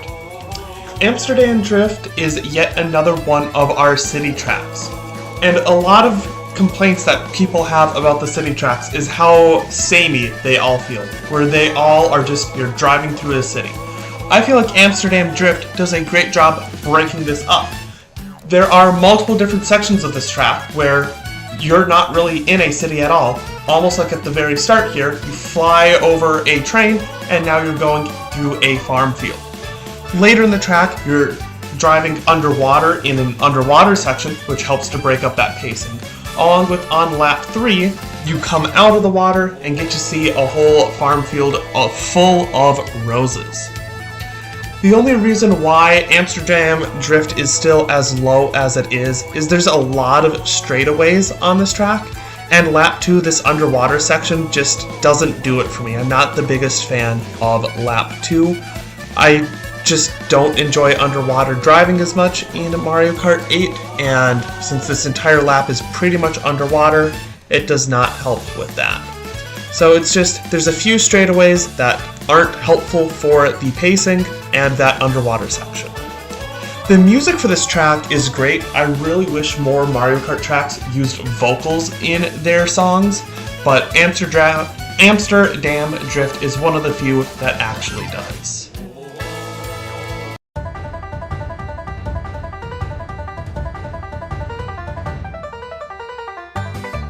At number 52, we have our second Wii track on this list, Wario's Gold Mine.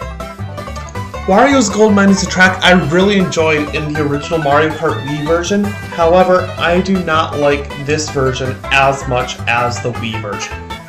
The main things that take away in this version than the original is the minecarts is one of those big things where they served as a huge obstacle. You had to make sure you avoid them and don't run into them at all costs.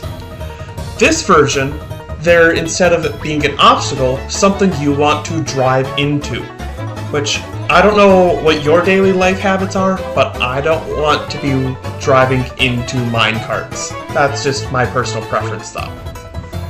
I also don't like how they changed up that section right before the minecarts as well. It used to be a big dip in the track going off of a big giant ramp. In this version, you can't really feel that big dip in the track like you could in the Wii version. Also, at the time this track was introduced, there were no half pipes in the game yet, so all the half pipes that were on this track are gone, but that's not as big of a miss because a lot of the time the half pipes were going to be slower anyways on this track. I also think the music is a bit of a downgrade from the original as well. I don't know what it is, but something about this version of the music just feels more subdued, while the original version was more wild and cantankerous, which I feel like more fits this track than more of a subdued version that this game takes.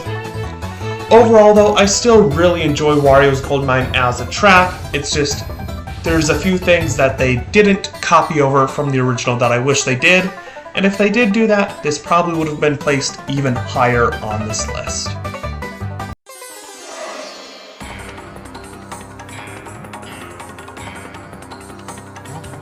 Now, kind of the opposite of Wario's Gold Mine, we have number 51, Grumble Volcano.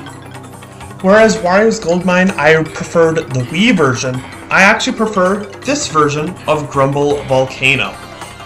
In the original Wii version, there would be times where, while the ground is shaking as it's about to fall off the track, it would actually basically soft lock you onto that part of the track, and you had to wait for it to fall for you to then fall off the track with it. That issue is completely gone in Grumble Volcano, and that automatically makes this track so much better. Also, one removal they had from this track was the insane ultra shortcut that they had that allowed you to complete this track very, very quickly in the Wii version. In general, I don't like the removal of a lot of things on Mario Kart tracks, but when it's something that's clearly as unintended as that was, it is a very great sight to see that gone and actually have to race on Grumble Volcano.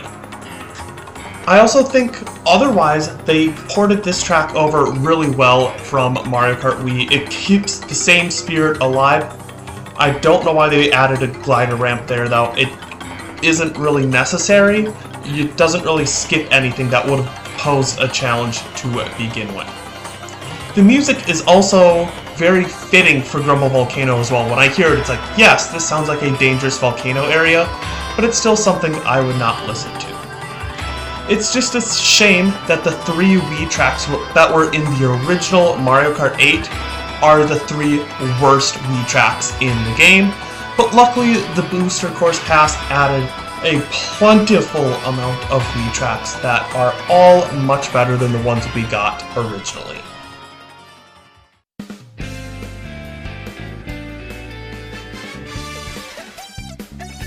At number 50, we have Mario Circuit.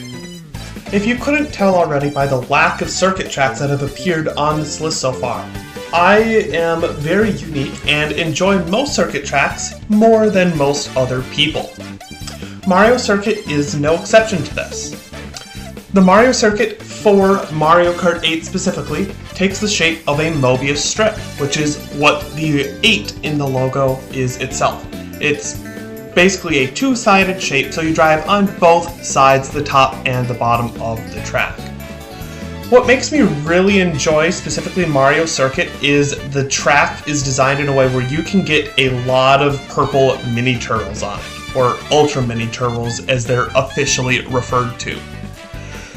For whatever reason, on 200cc, I find it very satisfying when I can charge up those Ultra Mini turbos, because they provide just such a huge speed boost and they're just so satisfying to pull off. And that alone brings Mario Circuit up this high for me.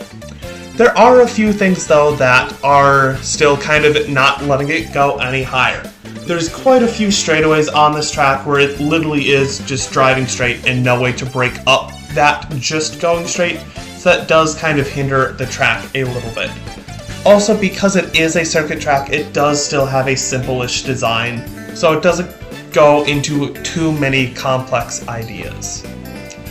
I also really love this Mario Circuit theme. It's one of the better circuit themes in my opinion in the Mario Kart series, and it just is very groovy and kind of fits just Mario Circuit in general, and it fits right in with this track. So overall, I really enjoy this track for what it is, but there's just a few things where it could be better at.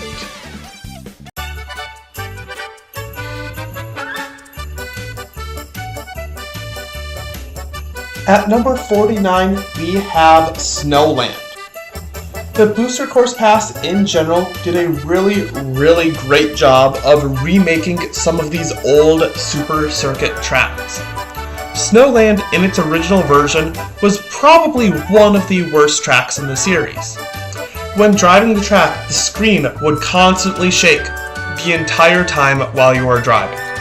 Automatically, the screen doesn't shake here, so it just makes it such a much better track alone because of that. Other things that make this track really fun, at least for me on 200cc, is there's a lot of opportunities to chain a lot of drifts together, especially from this point mostly towards the finish line. You are almost always in a boost from a drift or holding a drift to make a turn, and I just always find that very satisfying. There's also a big shortcut on this track as well, right around here. You can just cut off to the right and cut a huge portion of the track as well. The only reason why Snowland's still further down on this list is it does have a fairly simple design. There are a few straightaways on it that don't break up that gameplay, it's just going straight. But overall, this is a really good remake of what was at one point one of the worst tracks of all time. The music is also really good, and it gives that nice wintry feel to this track as well. And this is one of those songs that I would listen to even outside of a Mario Kart track when I'm racing on it.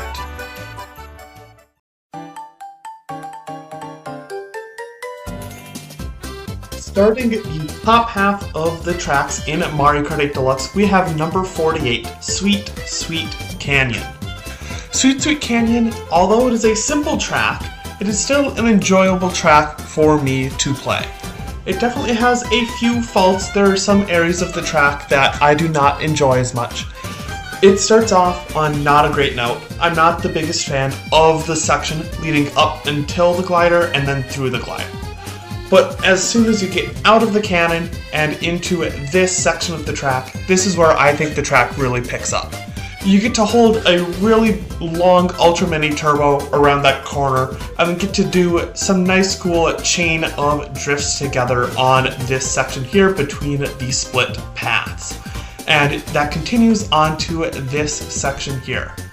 Overall, I think even though it is a simple track, it does what it does manage to still be fun while being simple at the same time, which a lot of early game tracks fail to do.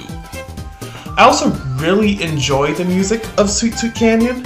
It's very fun and upbeat and peppy, and I feel like it just fits Sweet Sweet Canyon very well. And this is yet again another one of those songs that I would just listen to on my own, even when I am not playing Mario Kart.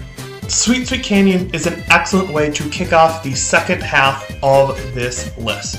It's time to see what other tracks fall in this top half.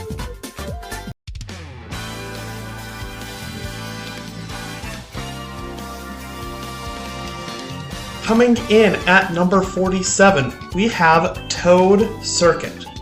Many of you were probably expecting to see this track 50 tracks ago. I am actually a Toad Circuit defender. I actually really enjoy this track. Should I enjoy this track? No, this should be a boring track and I should hate it. But for whatever reason, Toad's Factory just kind of scratches an itch that I've wanted. I really love these turns that you're able to basically combine all into each other, starting from here all the way until the end of the track, where it's constantly switching back and forth between drifts. It's very, very satisfying, all those drifts to do, and I really enjoy that. I don't really like the start of the track, which is just one giant straightaway. That is part of why Toad's Factory is being held down and not even higher up on my list. I also do really, really enjoy the music for Toad's Circuit as well. I think it's a very, very catchy circuit track song, and I would easily have put this higher if the track itself was even just a little bit better, because this music really, really is helping Toad's Circuit have an even better ranking. If I was only doing this ranking based off of a 150cc, this track probably would have been lower on the list. But because this track is so fun on 200, it brings it up.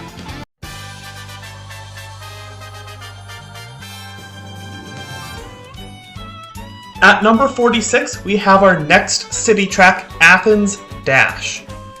Kind of like what we talked about with Amsterdam a few tracks ago, Athens also does a really great job of breaking up that typical city feel that a lot of these city tracks have, because you're pretty much never in the actual city of Athens in this track. Most of the time, you're driving around the ruins around Athens.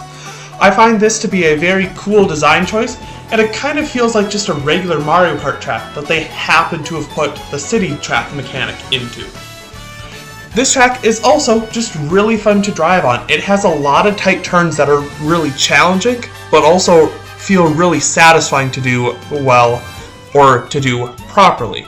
Also, in general, this track doesn't have that many boring straightaways. This is one of the longer straightaways right here, but it's still, because of that descending and giving you trick ramps, it does allow for some flexibility. One big flaw this track has, though, is right here. It's very hard to tell which direction the track wants you to go. The only way you know to turn right is by just knowing the track well enough. Also, this ending section here on laps 2 and 3 is kind of a boring straightaway. It does have some tricks, and it does have those pillars for you to try and avoid, but it's still not super interesting, along with this section here. The music for this track is very, very, royal to me. That's what the vibe I get from it, and I really enjoy that vibe as well. This is another one of those songs, and we're going to hear that come up a lot in the top half of this ranking, where it's just a Mario Kart song that is really, really good that I would listen to even outside of the game.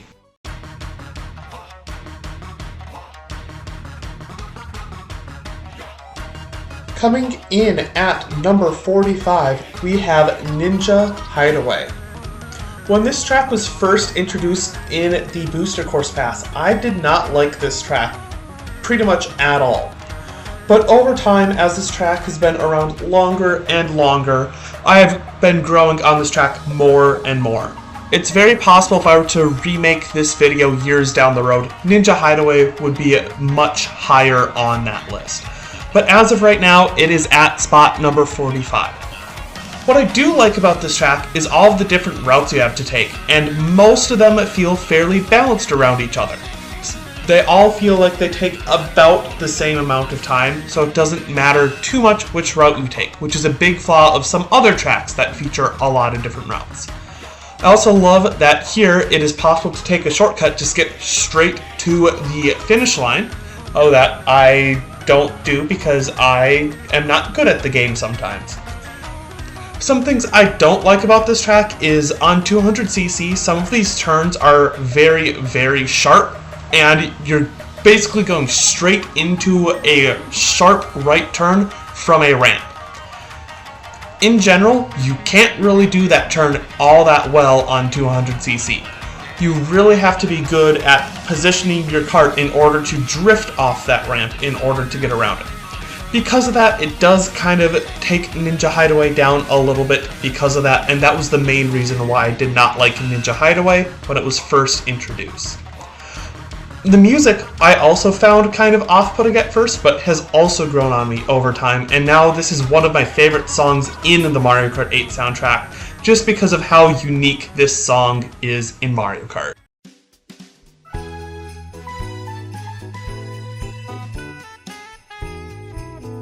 Taking spot number 44 on this list, we have Animal Crossing. Animal Crossing I really enjoy for its theming. It has basically just 4 different variants, one for each season: winter, spring, summer, and fall. All of these themes have the same layout, but the decorations around the track are going to be different, and they play slightly different as well. For example, on the winter track here, you have snowmen as obstacles, whereas on fall you might have leaf piles, which might be different on spring and summer as well. The track, in terms of its actual layout, is fairly simple. There's a lot of straightaways on this track, and not a whole lot of tight turns to take, which make the track fairly simple, and it's definitely an idea they could have expanded more upon to make this track a little bit more interesting, which would have raised it in the rankings, but because the track is simple, it does hold it back a little bit. I also enjoy that all 4 seasons have a different song as well that they use. There's a spring version, summer, fall, and winter version of all of these songs as well, and all 4 of them I find really catchy and fitting for their respective season, which make them fit right in to both Animal Crossing and the Mario Kart world. In terms of the 4 seasons, I find winter as my favorite season, fall as my second favorite, then spring, and then summer would be the last choice of these 4 seasons. But anytime Animal Crossing comes up, regardless of the season, I'm still happy to play this track.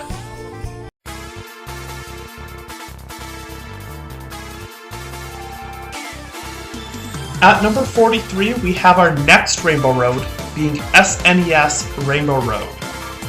This is the first Rainbow Road out of all of them, so it has a very, very big legacy that it has by being that first Rainbow Road. It's just like any other Rainbow Road, it's still very challenging. However, as an SNES track, it does have a fairly simple layout still, which does make the track still fairly easy compared to most of its modern counterparts in terms of Rainbow Roads. However, it still has that big legacy, and you can see that legacy in the fact that this is one of the most recreated Mario Kart tracks of all time, but it's for good reason.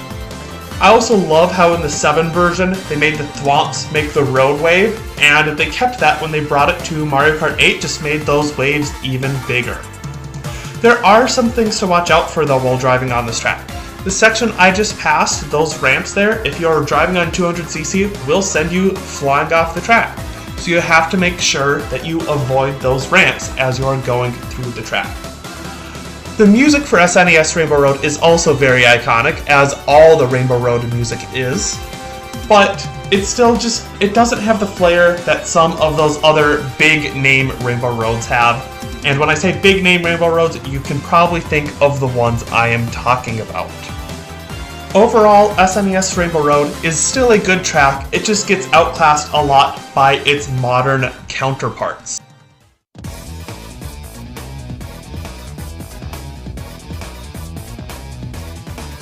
When you heard the music to introduce this track, did you think I was going to put a different track here because I was crazy enough to put that one low on my list?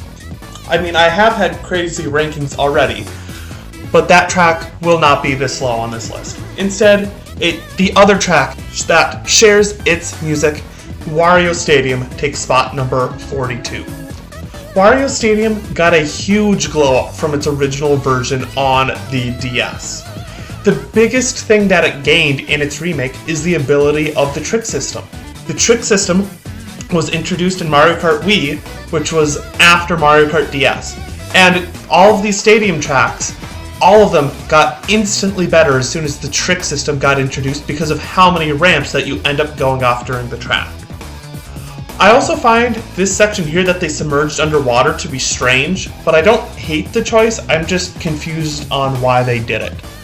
Otherwise, this track feels very similar to the original, it's just there are very different set pieces used to convey that, like the anti-gravity section that comes up just in a little bit over here.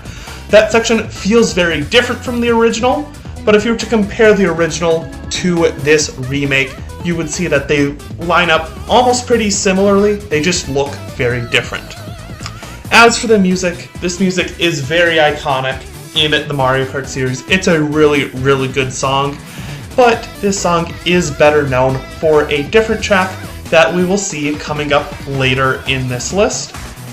But we'll see how crazy I am and how low I end up putting that track.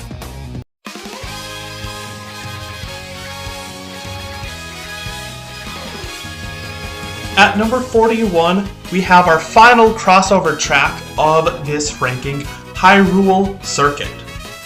Hyrule Circuit is our Legend of Zelda crossover track, and I really enjoy what some of this track does, while wishing it did more in other aspects. I love being able to drive through Hyrule Castle, and also being able to take a ramp to go through the Master Sword if you do a certain thing on this track. That certain thing is hitting 3 spin boosts that come right before that section. If you hit all 3 of those spin boosts, it will allow you to take that ramp and hit the Master Sword, but you don't really know what triggers that or not. It's kind of like a puzzle, which the Legend of Zelda series is known for. It's a great way to kind of subtly connect the gameplay of The Legend of Zelda with the gameplay of Mario Kart by kind of introducing a small little puzzle into this track. This section out here outside of Hyrule Castle, which I'm assuming is Hyrule Field, is kind of just boring. It could have been any track that we just have basic grassland and trees on. So I wish they did more with either Hyrule Castle and more of the track took place in there, or we went to more of the famous locations in The Legend of Zelda, such as Lake Hylia or some of the towns from the Legend of Zelda series. I do also really enjoy the music to this track. It just screams Legend of Zelda because of how many Legend of Zelda musical references they stuck into that track, while still feeling like it is a Mario Kart song all at the same time. Overall, I really enjoy Hyrule Circuit. I just wish they did more with the track and also gave it some name that didn't just have Circuit on it. They could have given it some more of a creative name.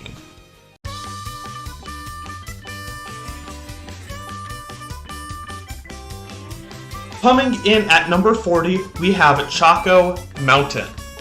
Choco Mountain, when it was first introduced on the N64, was a track that I hated because it was extremely overscaled and it had very, very awkward turns for that game's mechanic, or for that game's mechanics.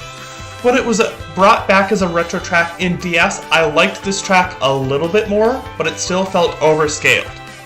This version of Choco Mountain is by far the best version of this track we have gotten. First of all, it has had a huge overhaul. This section here has been transformed into a chocolate cave, apparently, which looks very cool in-game and gives the track a whole new feel. The only thing they removed was by putting that gate there, that fence, to keep you from falling off of that section, which you could back down onto the track on the N64 version. However, even if they didn't have that fence there, the game still would have sent Latitude to pick you up because there's no track there to fall under or fall onto because they changed this section into a glider ramp. This also helps to speed up this section here a little bit as well. Even though gliders, you're still going straight and are very boring most of the time, it's still usually faster than if you were just driving straight, so at least they helped with that aspect as well. And the only other straightaway that remains is right here, which those ramps that you can now trick off of the first time we can in a main series Mario Kart game really helps to bring that out as well. I also love how much of an overhaul the music for this track got as well. It feels kind of like a country western, which the original music didn't really have that western feel to it, which I really enjoyed hearing for the first time and still enjoy hearing to this day whenever this track comes up or when I choose to listen to it all on my own.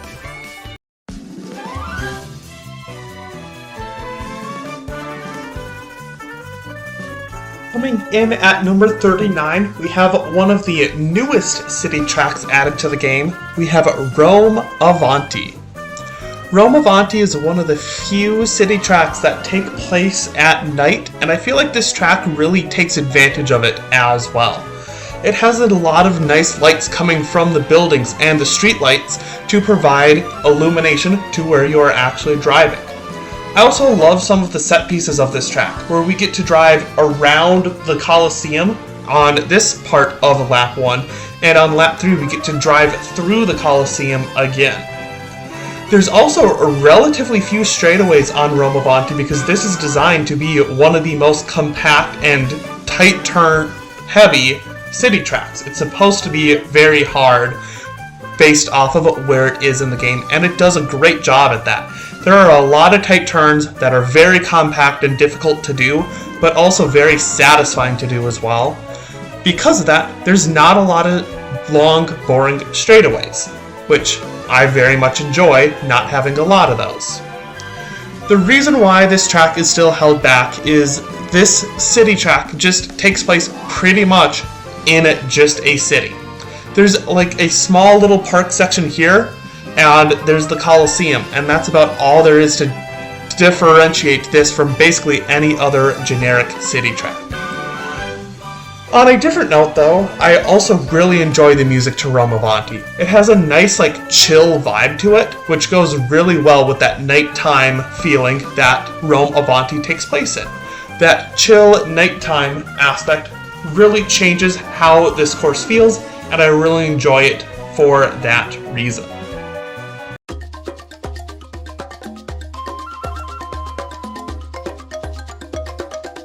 Coming up at number 38, we have another GBA remake I feel like they nailed out of the park, as this track is Riverside Park. So I guess they nailed it inside of the park. But both Riverside and Lakeside Park were both two tracks that were really, really in need of a remake from Super Circuit. And you can tell in this remake of Riverside Park what they could actually do with this track now in a modern game. They simplified the layout of the track a little bit, but in that exchange, we got these walking patooies along the track that are either blowing up mushrooms or bananas into the air. And if you were to hit one, either running into it with yourself or with an item, it's going to drop that banana or mushroom onto the track for other racers to run into, or you could run into it yourself. So it kind of has that risk reward of, okay, I see this patooie is blowing up a mushroom. I would really want that mushroom, so I'm going to throw my green shell at it, try and hit that patooie, have it drop its mushroom, and take advantage of that as a speed boost. I really like that aspect that they added. Along with that, the track does have a lot of turns that you can kind of drift into each other and be in a constant drift chain. I also really love the music for this track, even though it feels very different than the vibe the track is going for. The music kind of has almost a foreboding atmosphere to it. It feels a little more intense than what the track actually is, but it's still a really good piece of music, even if it doesn't quite fit with Riverside Park.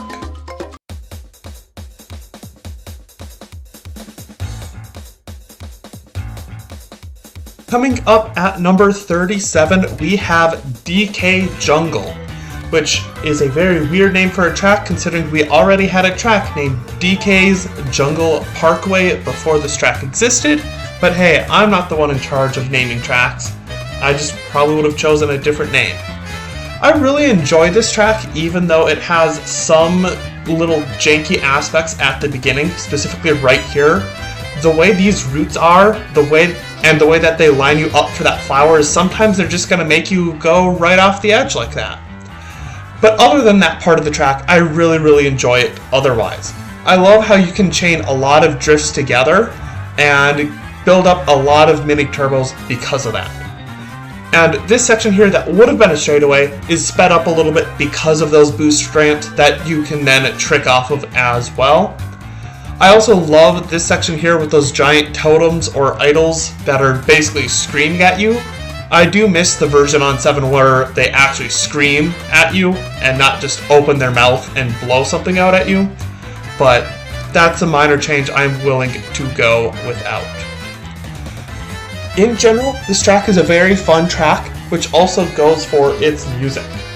A lot of this music track takes music directly from the Donkey Kong series itself, which is to nobody's surprise because this is a Donkey Kong themed track, and it provides a lot of whimsy because of that.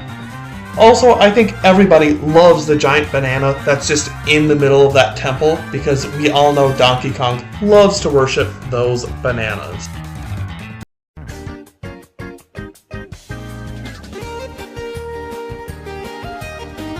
At number 36, we have Sunshine Airport. I love the theming that they did with this Mario Kart track. I really think an airport is a perfect location to have a Mario Kart track set at. Airports are usually shown having a lot of chaos and frantic action at them if people are running late for your airplane. And what else is known for chaos and frantic action than Mario Kart? I really love being able to weave in and out of these planes as well, and that you even get to drive through this plane here. However, the way this track ends is kind of on a subtle and not as great note because you just kind of fly up to this random piece of road that's just in the air somewhere, not even connected to the airport, where I wish the track just continued more on the actual ground and being either inside the airport itself or driving around the planes outside the airport like you do around here.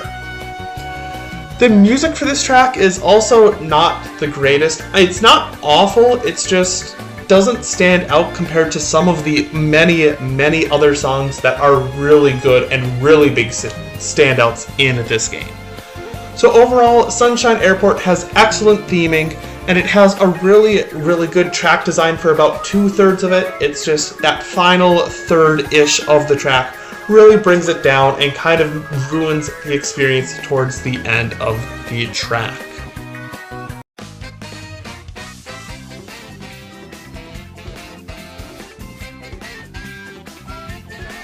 Coming in at 35, we have another one of the most recreated tracks of all time, that track being Yoshi Circuit.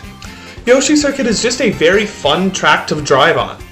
As everybody loves to point out, the track itself is shaped like a Yoshi, which, because of that shape, does add a lot of interesting turns to the track. It's a lot more actually complicated and complex than most of the other circuit tracks are, and it makes it very fun to play. Especially because there's a lot of turns that you're almost constantly going to be connecting into one bit or another. I also love the one unintentional shortcut that they added right here on 200cc that you can do without a mushroom. You can just kind of skip over that grass and cut from that piranha plant right there. If you were to try and take that part of the track normally on 200cc, that would be a very challenging part of the track. So that shortcut not only saves time, but also helps to make that part of the track easier.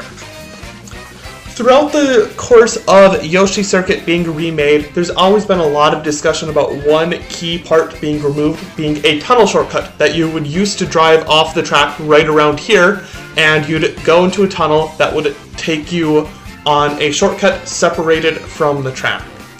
I know a lot of people miss that tunnel, but I don't really care too much because I didn't use the tunnel all that often whenever I played this track on Double Dash.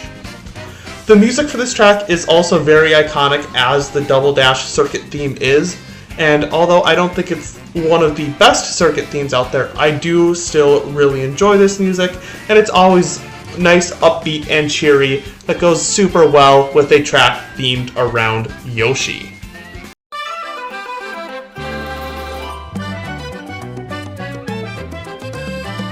Coming in at 34, we have Peach Gardens.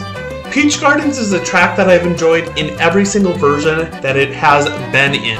I enjoyed it when it first came out in DS, I enjoyed it in Mario Kart Wii, and I enjoy it once again in Mario Kart 8 Deluxe. There are some things that they changed really dramatically compared to other versions.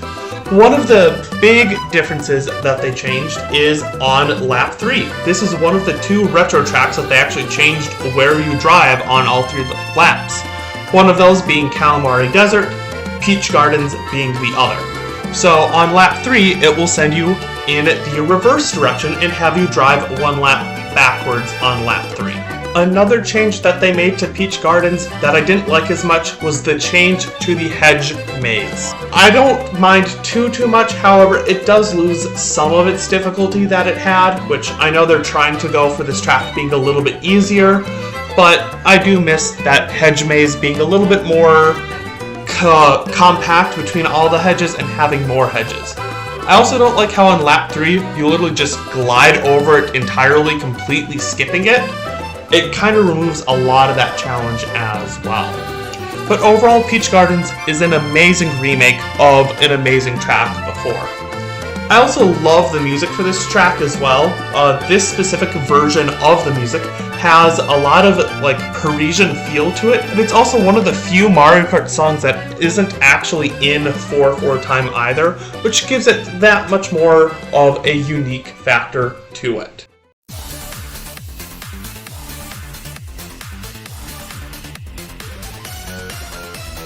Coming in at number 33, we have yet another city track. We have Berlin Byways. Berlin Byways is one of the most unique city tracks because it's one of the few that actually has traffic on the roads itself. I really love those traffic courses like we talked about earlier when we were talking about Toad's Turnpike way back long ago. But I really do enjoy most traffic courses, and Berlin Byways is no exception to that. Even though it is not just a traffic course, as there are also times where you are driving and there are no other cars on the track. But it does break up the pacing a little bit of typical city tracks. You get to go through a subway station here, which Europe has much better trains than what I am used to here in the United States, because we do not have any sense of good public transport. But back to Berlin Byways. This section here you go on twice, or you start both laps 1 and 2 on, and it is kind of just a big straightaway, which does kind of subtract from Berlin Byways a little bit, but not too much. I also find it weird that they put the Berlin Wall into this track as well. You get to see the Berlin Wall on lap 3, which I feel like is a weird addition. I probably wouldn't have put the Berlin Wall if I was the one making this track, but it does have a big history with the city of Berlin, so if they wanted to honor that history, it does kind of make sense.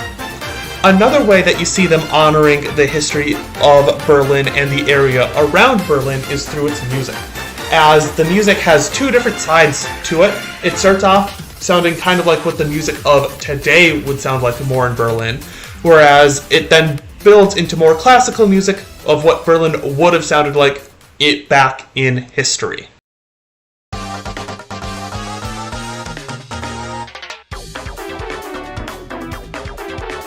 Starting off our top third of tracks is a track that nobody would ever put up this high except for me, and that track being SNES Mario Circuit 3.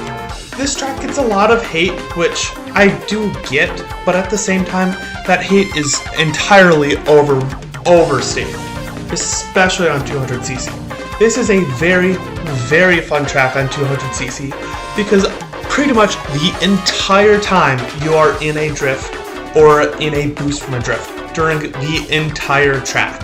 The only exception to that is the very, very end that has a boost panel, so you're still going at an accelerated speed from that. I've mentioned before how I love doing all of these drift chains together, and that is why I really, really enjoy SNES Mario Circuit 3. For the complaints this track often gets of Nintendo did not try all that hard. Yeah, sure, I get it. There's SNES remakes, specifically one that's later on this list, that they could have given that treatment to, along with many of the other GBA tracks as well that have been remade in Mario Kart 8 Deluxe. However, I don't care that Nintendo didn't put their full best into this track, because what we got is still a track I really enjoy, even if I might be one of the few people on this planet that actually enjoys SNES Mario Circuit 3. As for the music, it's basically just an updated version of the original Mario Circuit theme from the Super Nintendo. If they were to keep any song pretty similar to the original version, it would be this song, as Mario Circuit is the very first song that plays in Mario Kart for the Super Nintendo system.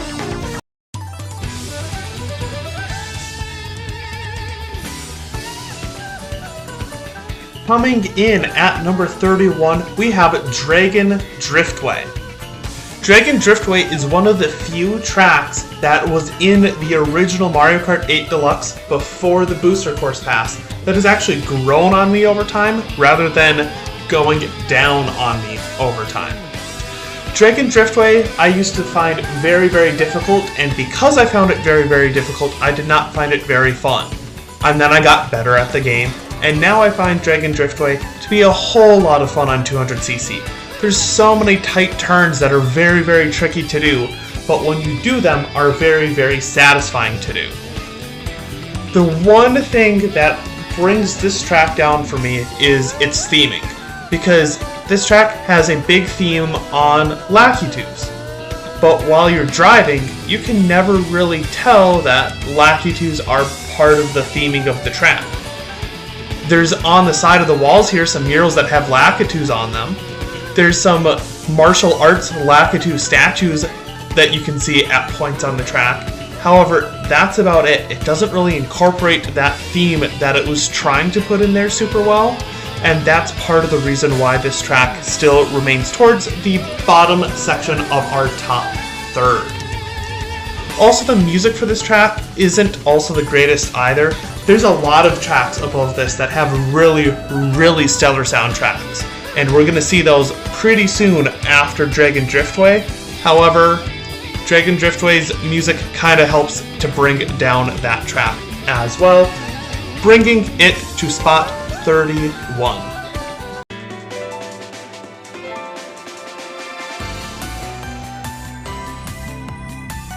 Claiming spot 30 on this list is a very controversial track, that being Rosalina's Ice World. The track itself I really enjoy playing on. It has a lot of tight turns, just like Dragon Driftway. It also is very, very satisfying to do those turns properly, just like Dragon Driftway. It also has the same major problem as Dragon Driftway as well, being its theming. This is supposed to be a Rosalina's themed track, or at the very least a Mario Galaxy themed track. On this track, you get to see a floating planet in the background that is used as the very first planet you start the game on in Mario Galaxy, and you see the Comet Observatory at the finish line. Also, on this section here, off to the right, you get to see a crashed Toad ship from the group of Toads that you get to interact with during Mario Galaxy. But other than that, there's not a whole lot of Galaxy theming to this track. This is why I put both Rosalina's Ice World and Dragon Driftway next to each other, because in my opinion, they both have the same strengths while also having the same weaknesses as well. The reason why I put Rosalina's Ice World just slightly above Dragon Driftway is because of the music. I really like the music to Rosalina's Ice World. It's not one of those very catchy songs that most of the Mario Kart songs are that are known for being really good, but I love the calm and eerie and melancholy aspect that Rosalina's Ice World has, even though it's an ice track and quote-unquote a more friendly track to the player, unlike your Bowser Castles and those more unfriendly tracks.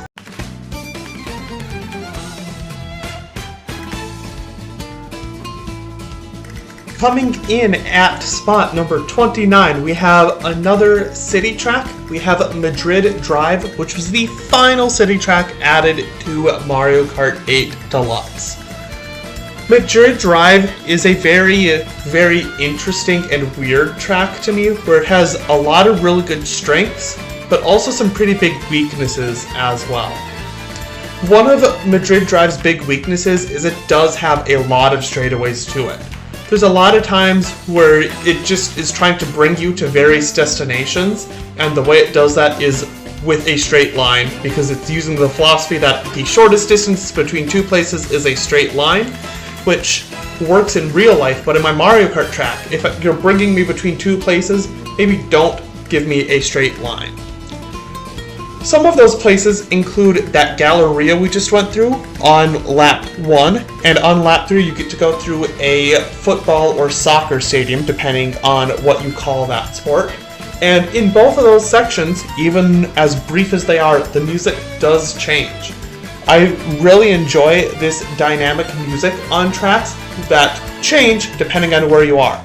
The main music for Madrid Drive really gives that Spanish and feeling to the music, because you're in Madrid, you're in Spain. It makes sense that you have that Spanish feeling. But then in the Galleria, it feels more like classical, which is also a music genre that Spain was known for back in history, along with the music that plays during the football or soccer stadium, depending on where you live, being more of a crowd chanting, because the crowd's trying to cheer on their favorite team.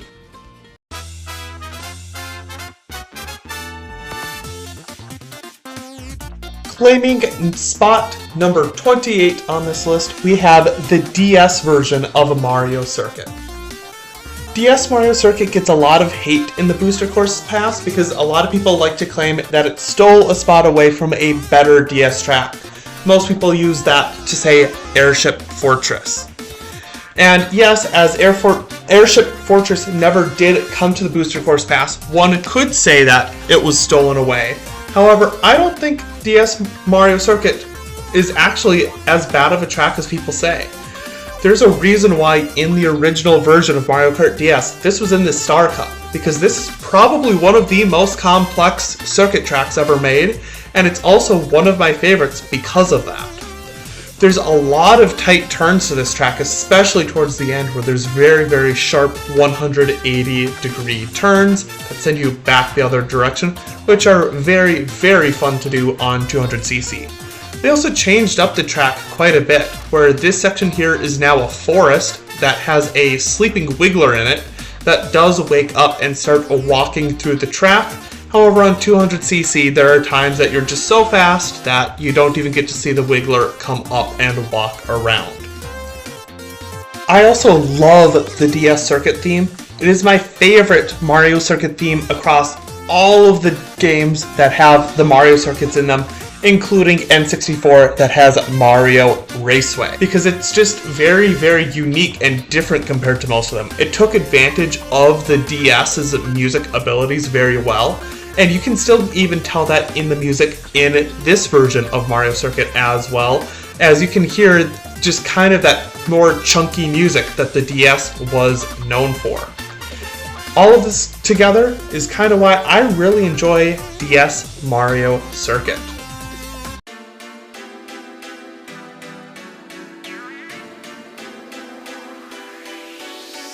Coming in at 27, we have our penultimate city track of this list, that being Vancouver Velocity. Vancouver Velocity is the only city track that has any anti-gravity on it at all. This anti-gravity really serves to help break up how Vancouver Velocity feels, because coming up here towards the middle-ish part of lap 1 is when we're going to see that anti-gravity come into effect. I also really love this lap 1 of Vancouver Velocity because it takes you over this suspension bridge right here, and that's where the anti-gravity comes into play on that suspension bridge. It very much feels anything other than a city track, and I really like it for that. However, as you further drive more and more onto Vancouver Velocity, that's when it kind of goes down a little bit. I still like the beginning half of lap 2 as we go through this park here, because again, it still helps to shake up that city feel and make Vancouver feel like a very unique track. I also love that coming out of the park, it sends you through the ice hockey stadium where the Canucks play their hockey. And it's also really cool to see a part of Vancouver that's really part of the culture of that area put into our Mario Kart track. But from here on out, it is just kind of basic driving on parts of a city, especially on lap 3. There's a whole part of lap 3 that just feels like it's a parking garage. I didn't know Vancouver was really known for parking garages, whereas when we were talking about New York Minute, I was praising it for its parking garage because that was the only feature it basically had, whereas Vancouver Velocity had so many good things going for it that just get ruined by that. However, the music for Vancouver Velocity is amazing. I love this music. It goes so hard. I love it so much. This is one song that I would play on loop just because it is that dang good.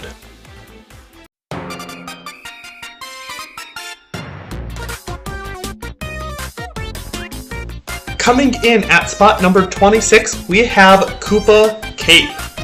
Remember how I said there were 11 Wii tracks in total, and we've only talked about 3 of them so far?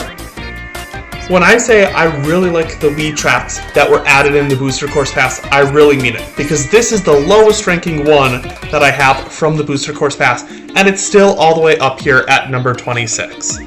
I loved Koopa Cape a whole lot back on the Wii version. It was one of the very most unique tracks in the game because it was the first time we ever had any semblance of driving underwater in a Mario Kart track before it was officially added as a feature in Mario Kart 7. I also loved the risk-reward mechanic they had with the flowing river as well, where you could stay in the flowing river and it would speed you up, but there were a lot of hazards in that flowing river that you had to avoid. That risk-reward is taken away both in the Mario Kart 7 and the Mario Kart 8 version, which dramatically hinders this track for me. If that ending area underwater was not flooded, if it was a dome like it was in Wii and it had those electric spirals, I probably would have had this track either in my top 10 or very close to it, because that part really helps make the track what it is. However, it is still a good track without that mechanic. It's just missed whenever I go through this section here. The music is also very fun. It's very much of an earworm. Once you get it in your head, it never wants to leave. And there's actually 3 versions to this song as well. There's the main version that plays most of the time. There's a version that plays on the river that's a little bit more energetic and chaotic because that's when that part of the risk reward feature gets introduced right here. And there's a part that is when you are underwater, and that's a lot more calm and laid back and more serene. Out of those 3 versions, I really like the underwater section of the music because it's just so peaceful and I enjoy listening to it so much. I just wish Koopa Cape had that one thing kept from the original Wii version to be brought up even higher on this list.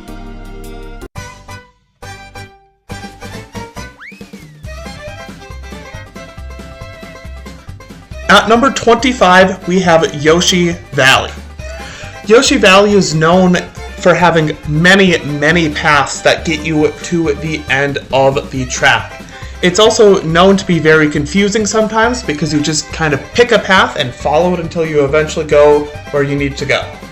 So much so, in the original N64 version, it didn't even know what position you were in until everybody finished the race. Granted, part of that was because the software couldn't even determine it, the N64 itself couldn't. But in the Mario Kart 8 Deluxe version, you do know what place you're in the entire time.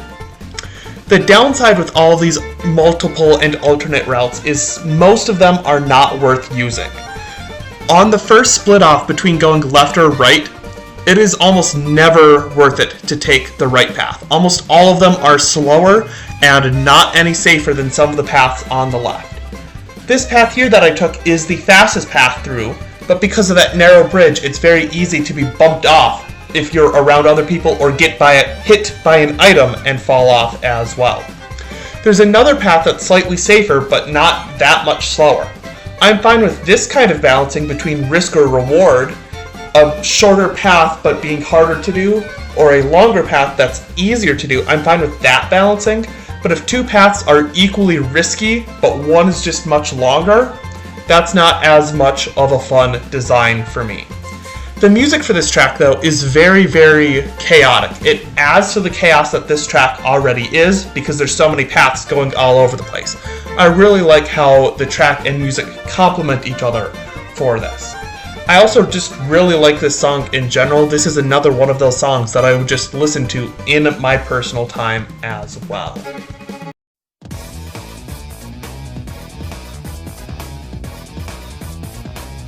This time, it's not actually a fake out. Coming in at number 24, we have Waluigi Pinball. Waluigi Pinball is one of those very, very famous Mario Kart tracks that a lot of people hold as their number one Mario Kart track. As I do think this is a good Mario Kart track itself, I don't think this is the best Mario Kart track in the entire series. I really, really enjoy the section that's actually in the pinball board. However, this section here is just kind of a track that has a pinball chasing you, but that could have been any obstacle on any track that kind of rolls down. It doesn't have to be a pinball. It doesn't feel like it's specific to this track. Along with this section that's just a few turns. Granted, these turns are very fun to do, but they don't really connect to the theme until you get to here, where there's pinballs bouncing all around, going off of bumpers, and all of that fun stuff. Waluigi Pinball also gets the luxury of being one of the few tracks that has extra sound effects to it. It has a special item roulette sound, it has a special sound for crossing the finish line, and it also used to have a special sound for when you exited the pinball section on the pinball board. However, that part was removed from the 8 Deluxe version. It's not like it's that big of a deal, but it's something I wish we did have back. But it's still nice to have that roulette sound and an additional sound when you cross the finish line to go to the next lap. It's really nice having that, and I really enjoy those attentions to detail, and that definitely helps to bring Waluigi Pinball up as high as it is. As for the music, we've already talked about it before because it shares its music with Wario Stadium. So if you want to know my input or my opinions on this music, you can go back to Wario Stadium, which was ranked 42, to get those opinions.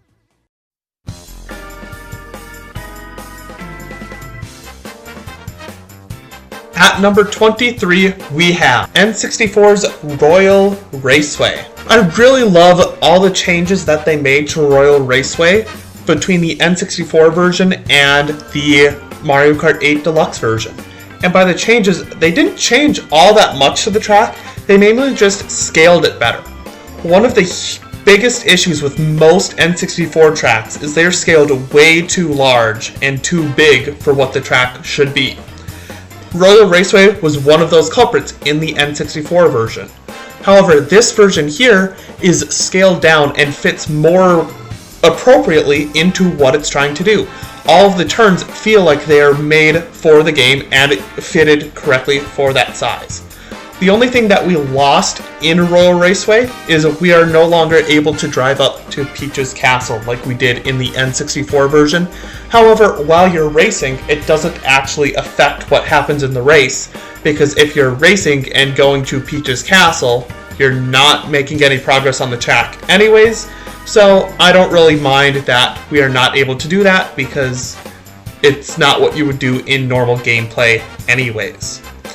I really love the beginning section of Royal Raceway. All of those turns that lead into each other have that drift chain that I've been talking about in prior rankings or prior spots as well, because I really love to do those drift chains. They're just very satisfying to do. You can also do them towards the end of the track here. The only thing that I don't like as much is at the very, very beginning, there's a straightaway. And right before the glider ramp is also a straightaway.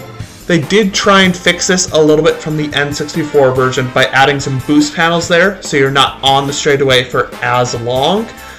But in total, it's still not as fun as it could be if they tried to break up that going straight some more.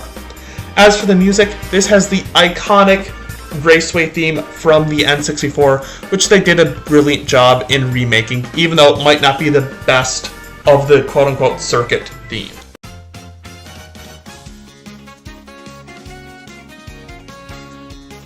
At number 22, we have Sky Garden.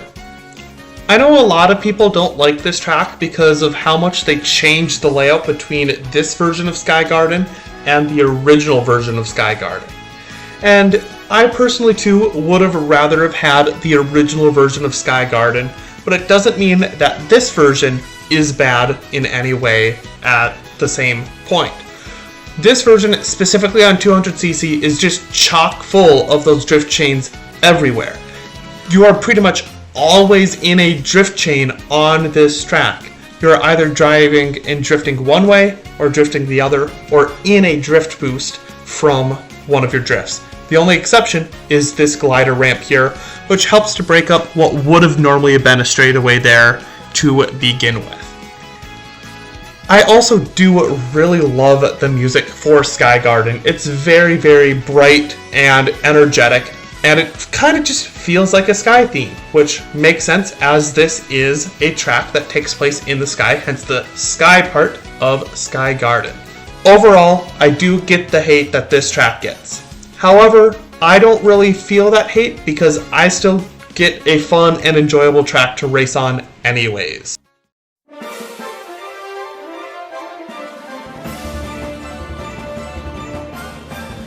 At number 21, we get the best track of the Special Cup, Cloud Top Cruise.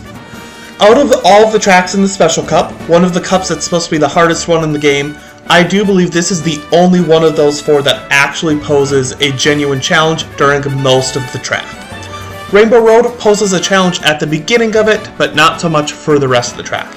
This track does actually pose a genuine challenge most of the way through because there are a lot of tight turns that you are trying to take on 200cc with very, very little straightaways.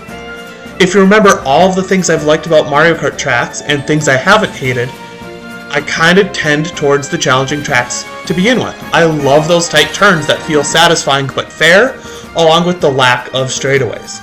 There is a basic straightaway, or feels like a straightaway, in the Thundercloud section, but it at least has that nice risk-reward of those boost panels and the boost panels that are about to get zapped or are being zapped by lightning.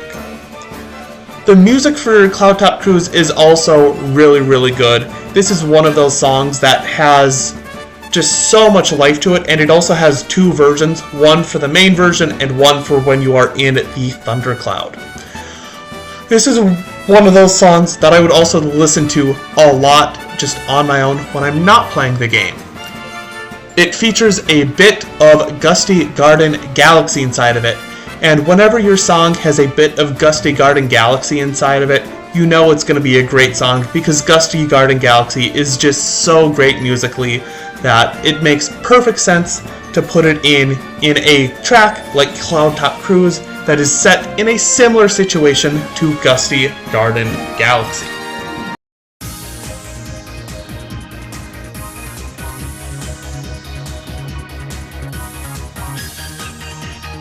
Kicking off the top 20, we have Neo Bowser City, or as Europe calls it, Koopa City. I really love Neo Bowser City because of how challenging it truly is. When we were talking about Cloud Top Cruise, I was talking about how I love turns that are extremely difficult but still fair, and Neo Bowser City is chock full of them. In my personal opinion, I do believe this to be the hardest track on 200cc because of the turns that come up after this tunnel-ish section in here. Those turns are very sharp turns with no guardrails on a wet road that's slippery. So you have to make sure you know exactly what you are doing on those turns to get through them without falling off or slowing down dramatically. The thing is, there's more than just those turns there too that I find really fun. Pretty much every turn on Neo Bowser City is just a very big and fun blast, and other than the two tunnels, this one and the one that comes up shortly after on Neo Bowser City, there's almost no straightaways either, which make this just a very, very fun and involved track.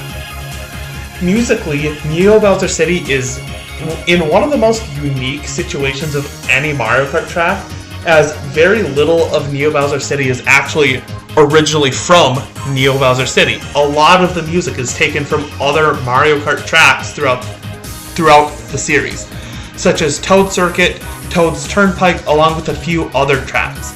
It really makes this track feel like if Bowser took over Toad Circuit and made a dystopian city out of it.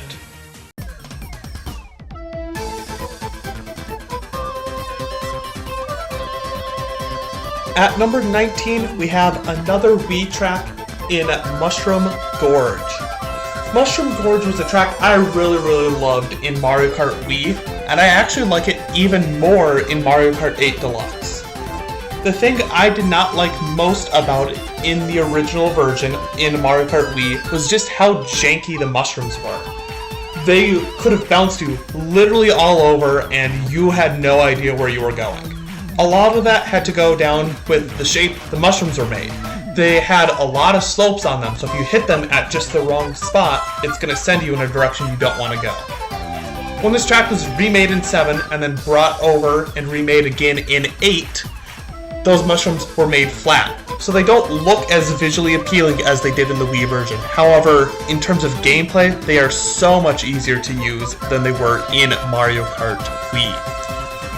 Also, from the Wii version, they kept the gap jump shortcut at the very end of the track coming out of this cave section.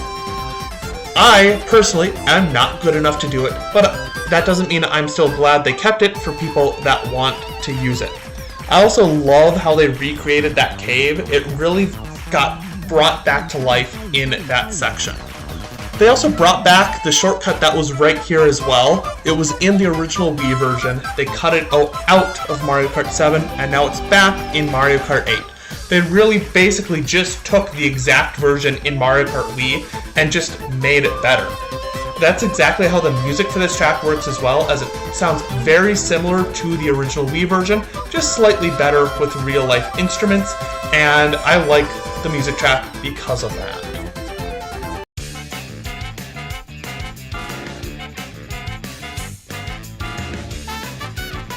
At number 18, we have Waluigi Stadium. Waluigi Stadium has gotten so much better since its original version in Mario Kart Double Dash. The main reason for this is the same reason why Wario Stadium got so much better, and that's because of the trick system. When this track was first introduced in Double Dash, the trick system did not exist yet. So when it was remade again for Wii, even though the versions between Double Dash and Wii were very similar, it was just so much better in Wii because of how many ramps this track has and being able to take advantage of that trick system. I also love that in Wave 3 of the Booster Course Pass, they brought back half pipes, and as this was a Wave 4 track, they were able to bring back those half pipes as well that were originally on this track in the Wii version. And it also uses these half pipes in a creative way to create new paths like this that didn't exist in any version before this version here. Those half pipes allow you to take just brand new routes if you take them correctly. You go up the half pipe and then it lands on those new routes. It's a really creative use of half pipes that we have not seen before, because most of the time when we've seen half pipes, especially on this track, it's to avoid obstacles in the middle of the road like it is right here. So because of that creative use of half pipes in creating new routes for this track, and this track already just being so good with the remade, or with it being remade having tricks on it, it's just such a great track. Musically, it's a very weird track of what they chose to do with the intro. I don't know if I like it or I hate what they did with the intro, but they swapped what was originally the main voice and the bass line in the GCN and Wii version. They swapped them, so now what was the bass is now the main line in the intro, and what was the main line is now the bass in the intro, which is a weird decision, but it works. It makes the track kind of feel a lot different because of that. But again, I don't know if I like that change or if I don't.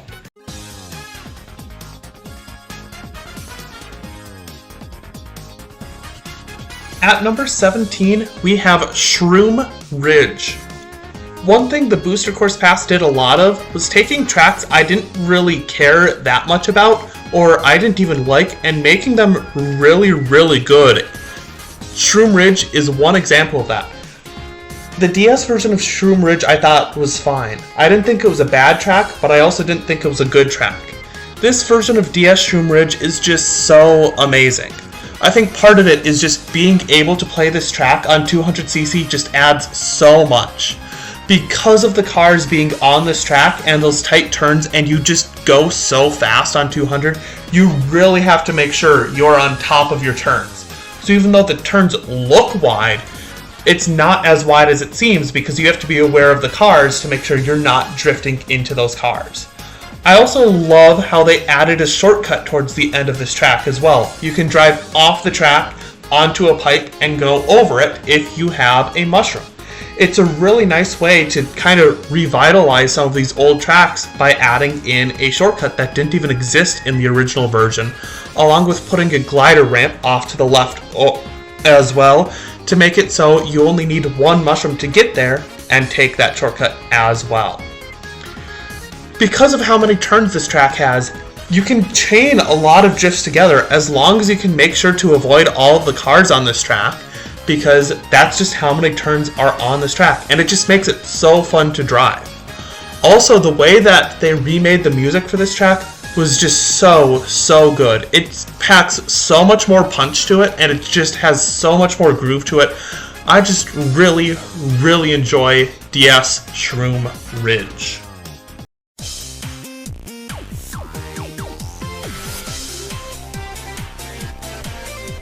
As we get to number 16, we get our final Nitro track that was in the original Mario Kart 8 before any DLC was added, that being Electrodrome.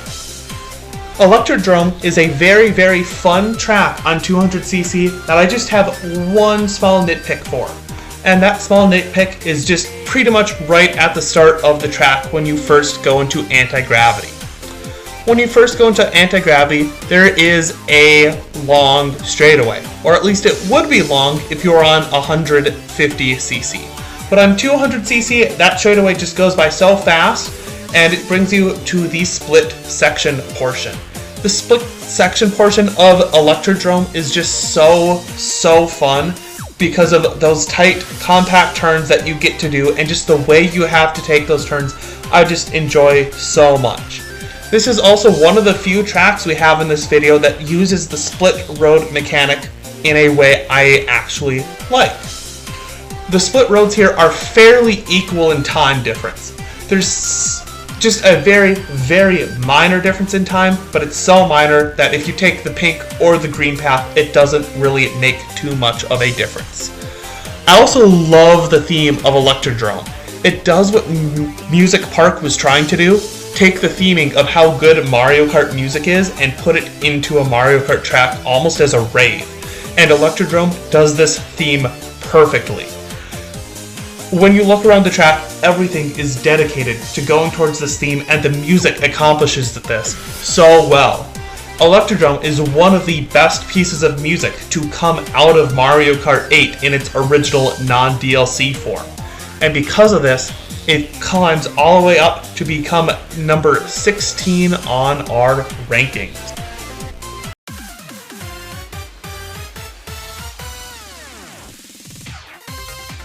Coming in at spot number 15, we have only our 5th Wii track of the video, being Moonview Highway. Moonview Highway is such a fun track in the original Wii version because it takes what would normally be a track that has a very simple design and still makes it challenging enough to be in a Special Cup. The way it does that is it puts so many cars on the track, and I love these traffic courses so much, and in my opinion, Moonview Highway does traffic the best of any of the traffic courses. However, that's with the Wii version. And I still do really enjoy the Mario Kart 8 version, but there's just not enough cars on this track to actually have that challenge. Like I said, this is a very simply designed track. It is a very easy track to do if you were to take away all of the cars from it. And there are times you're driving on this track and you don't see any cars for a long period of time. It makes that risk and reward of, okay, do I take this blind corner sharp or wide, less of a risk or reward, because it's just almost always going to be a reward because it's almost never going to be a car coming around that corner. So if there were more cars on this track, kind of like the Wii version, I would be putting Moonview Highway higher. However, it doesn't fall as far because they did make one major improvement to this track, that being its music. The music for this track got improved so much. It really stands out a whole lot more than it did in the Wii version, and it feels so much more punchier in the main highway section. But when you get to the city section, it now is more clear that there are two different versions of this song, where it becomes more of a jazz-like song, and I love both of them. And I listen to both versions regularly on my own.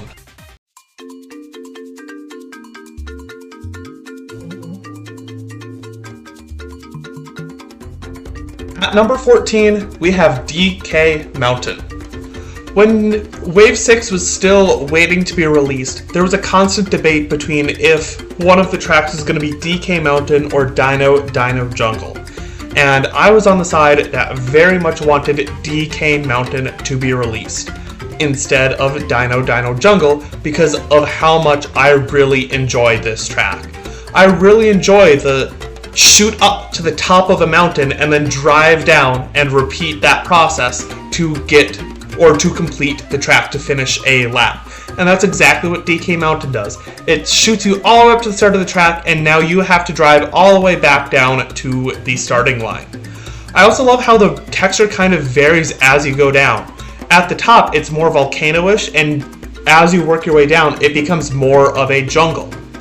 I also love that they kept in this gap jump here, which is very difficult to do on 200cc sometimes, because just the way momentum works, sometimes it's going to want to make you drift the wrong way after you do that gap cut. I also really enjoy what they did with this music as well. It feels just like jungle music, and as this track is called DK Mountain, but it has a jungle towards the bottom, I really get that jungle feel without using that DK motif from the DK series like the track called DK Jungle uses.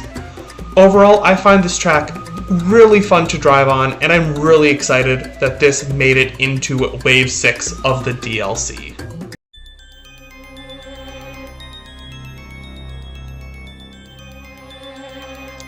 At number 13, I have a track that I never expected to ever be this high, being Boo Lake. I really was caught off guard when this track released in the Booster Course Pass. I really did not like the version of Boo Lake on the Super Circuit. I think Boo Lake and Broken Pier are some of the worst tracks in that game. But the way that they remade this track specifically is just so fantastic. It is very small and compact, meaning all the turns are incredibly tight, and because of how compact it is, there are a lot of turns in a row. I really love this underwater section, where on 200cc you can basically just hold 2 drifts that entire time throughout like 8 different turns. You only need like 2 drifts. It feels so satisfying to do when you get to do those turns in just 2 drifts. I also love what they did with this music as well. I usually don't like the haunted/ghost music that come up in the Mario Kart series, but this is one big exception. It fits so well for this track. It has that haunted and eerie feeling, but at the same time, it's a really nice piece to listen to and just kind of groove to. It's a really great piece of music, and it's one that I listen to a lot even outside of playing Boo Lake.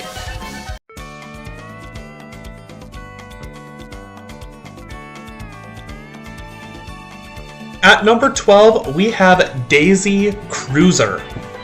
Daisy Cruiser has a very unique theme to it that's never been tried again in the Mario Kart series. That being putting a track a racetrack on a cruise ship. It's a very creative idea, and I love how this track turned out.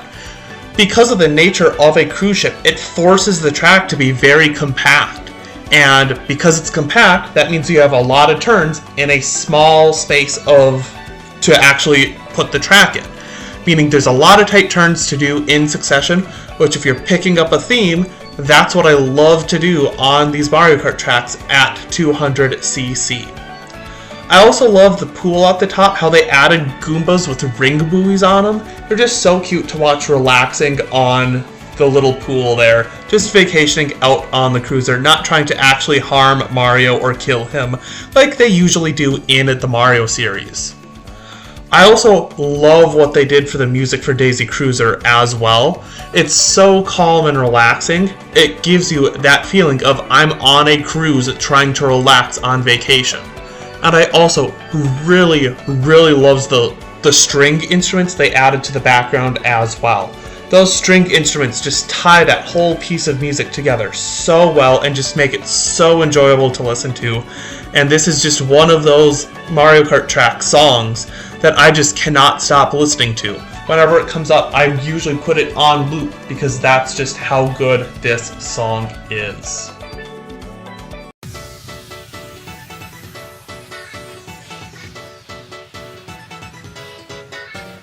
Just missing out on the top 10, we have our final city track of the video, Singapore Speedway.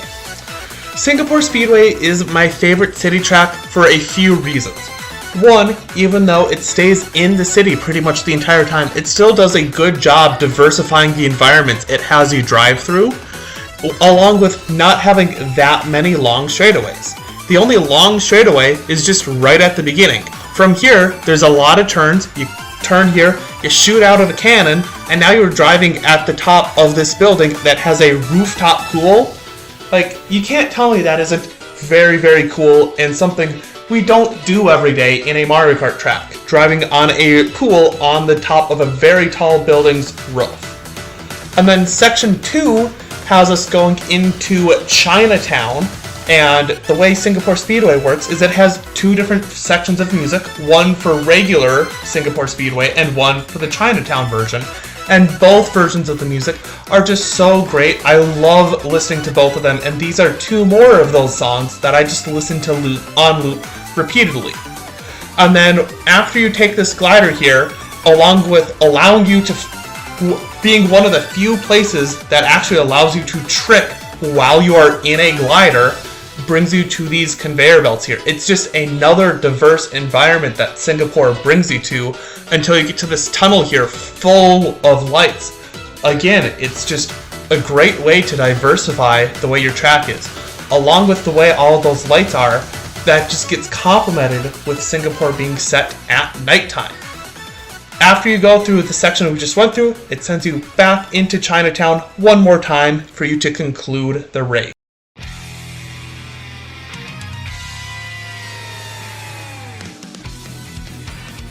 If you told me before Wave 6 of the Booster Course Pass came out that I would be putting an SNES track in the top 10 of my rankings, I would have told you that you are crazy. However, here we are with SNES Bowser Castle 3 taking spot number 10. What Nintendo did to remake this track is absolutely amazing. This track doesn't even seem like it was an SNES track. Like, it feels like it's a track that could have been made well after the very first Mario Kart game of the series. To begin with the track, it splits into a few different multiple routes that are all a risk or reward. The closest and fastest routes are the hardest routes that you're most likely going to fall off or hit a lava geyser, while the routes more towards the outside are more safe, but they're also slower. If you're going to diversify routes, that's the way you should be doing that. And then it brings you to a section that has these thwomps after, and those thwomps don't pose much of a threat, but it makes you at least have to change your alignment enough to potentially mess you up on this section. The way that Bowser Castle 3 was reimagined is just absolutely crazy, and thwomps get used right at the very end of the track in a way they've never been used before. and I love that they came up with a new way to use thwomps on one of the oldest tracks. I also love the music of SNES Bowser Castle 3.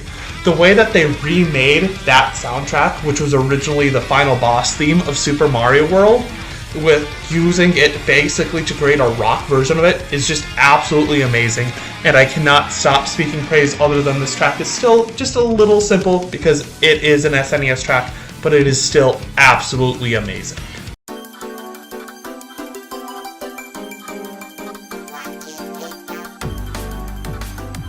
Coming in at number 9, we have our next Wii track, DK Summit or DK Snowboard Cross, depending on if you live in Europe or not. Like I was saying with DK Mountain, I love tracks that send you up to the beginning of some kind of mountain and have you drive back down them. Well, as much as that described DK Mountain, that also just describes DK Summit just as much. The thing is, I love DK Summit even more because it just does more with the track itself. The half pipes that are on DK Summit are so crucial to the way the track plays that if they were not introduced back into the Mario Kart series after Wave 3, this track just would not have functioned as nearly as well as it does. This section here, even though it looks like a straightaway on the mini-map, is designed to be able to use the half pipes to avoid the deep snow that's in the middle that would greatly slow you down. I also love how they kept that double shortcut from the original version on Wii in this version as well. The double shortcut is also not all that hard to actually get across on 200cc either. The thing that's hardest with the double shortcut is actually going too far with the double cut. So it makes a lot of skill required for DK Summit that I don't have, but also again, this is just a shortcut. If I'm not good at the shortcut, I can just take the regular route and it's not nearly as frustrating. So even though there are times this track is very hard for me personally, if I don't want to deal with it, I just take the regular route anyways. Along with that, the music for this track is just so faithfully recreated and fits just such a chill vibe of like snowboarding down the mountain. I love this track so much, both with its track design and musically, and that's why it gets spot number 9.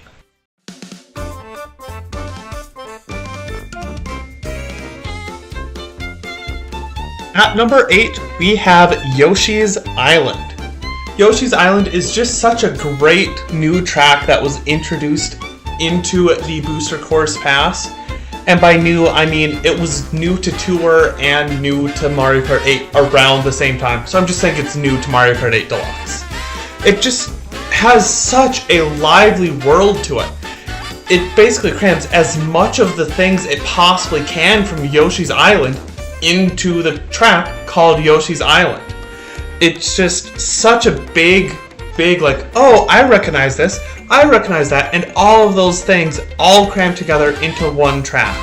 It's also an extremely fun track to drive as well, with a lot of turns that you can just kind of chain together, and one of the most unique shortcuts in the series, where if you glide into that question mark block, it just creates a shortcut for you to drive on and everyone else behind you to help you catch up to whoever's in front of you. It's just such a unique way to do a shortcut in a Mario Kart series. The track is a little bit on the simple side, and that's why it's only at 8. If this was a more complex track, it probably would be in the top 5, if not even higher. But it's just such an amazing track in the way that it currently is. Along with that, the music is just so great, using that theme from Yoshi's Island all the way back on the Super Nintendo. It was just so great to hear again, but in a real life, like big band version that Mario Kart 8 does its music with. It's just such an enjoyable experience playing Yoshi's Island. Every time I finish it, I always just want to play the track again because it's just that fun to play.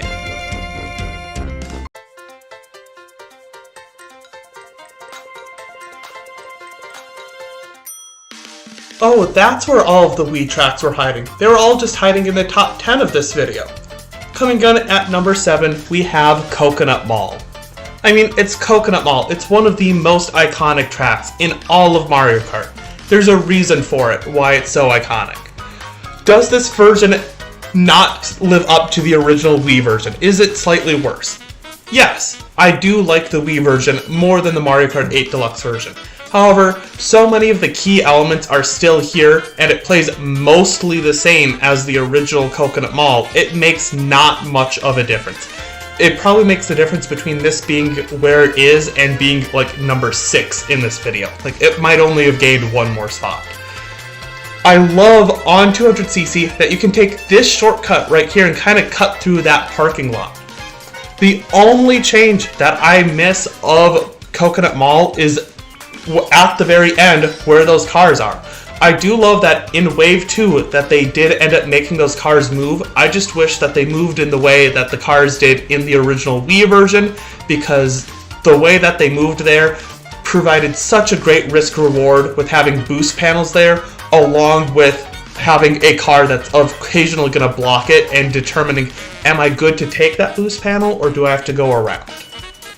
The music for this track, once again, it's iconic. It's Coconut Mall. You play this song and everyone knows what it is.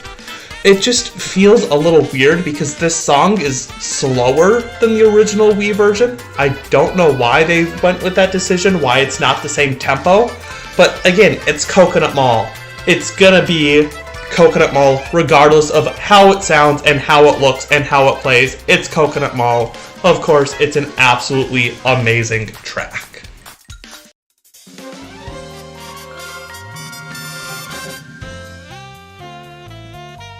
Before Wave 5 released, there were a lot of rumors about Nintendo making a bathroom track, but I didn't believe any of those rumors because why would Nintendo ever make a bathroom track?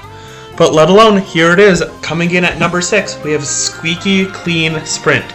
And this track is just absolutely amazing. It has such a creative theme. Like, it came so out of left field and it just knocks it out of the ballpark. It is just jam full of what you might have in your bathroom and driving through all these things that you would see in your bathroom. It's just such an immersive experience into a Mario Kart track that not a lot of other tracks can replicate. Also, it helps that the track is just really fun to drive on as well. It's immersive and fun to drive on, and that's just so much of the story right there of why this track is all the way up at number 6. There's just so many fun things and secrets to find on this track because every time you think, oh, I found all of the routes of this track, you just stumble upon one more. It's just amazing how much they managed to cram into just this one Mario Kart track that takes place in a bathroom of all places. And also, of all things, why is the music for this track such a banger? It shouldn't be. It's a bathroom. Like, why? Why does it go so dang hard? But here we are, it's yet another one of those songs that you just keep listening to over and over and over again because it's just that great of a song. And despite how much I've praised Squeaky Clean Sprint, there's still 5 more tracks I think are better than it. And let's see what is in our top 5.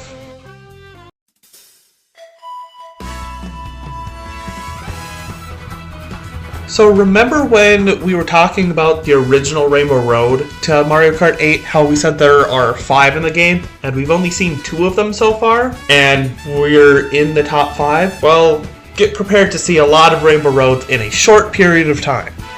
But at number 5, we have the N64 version of Rainbow Road. And what they did when they recreated this track is absolutely amazing. They took, probably unarguably, flat out the worst Mario Kart track of all time. It was over like 7 minutes long with barely any gameplay, almost no challenge, and said, yep, that's good for a Rainbow Road. And they made it into this. It's such an amazing track. It just reintroduces that life into N64 Rainbow Road so much. I love the way that they put the change hunts in and they now bounce on the road. And I love that they also added a train into this course as well.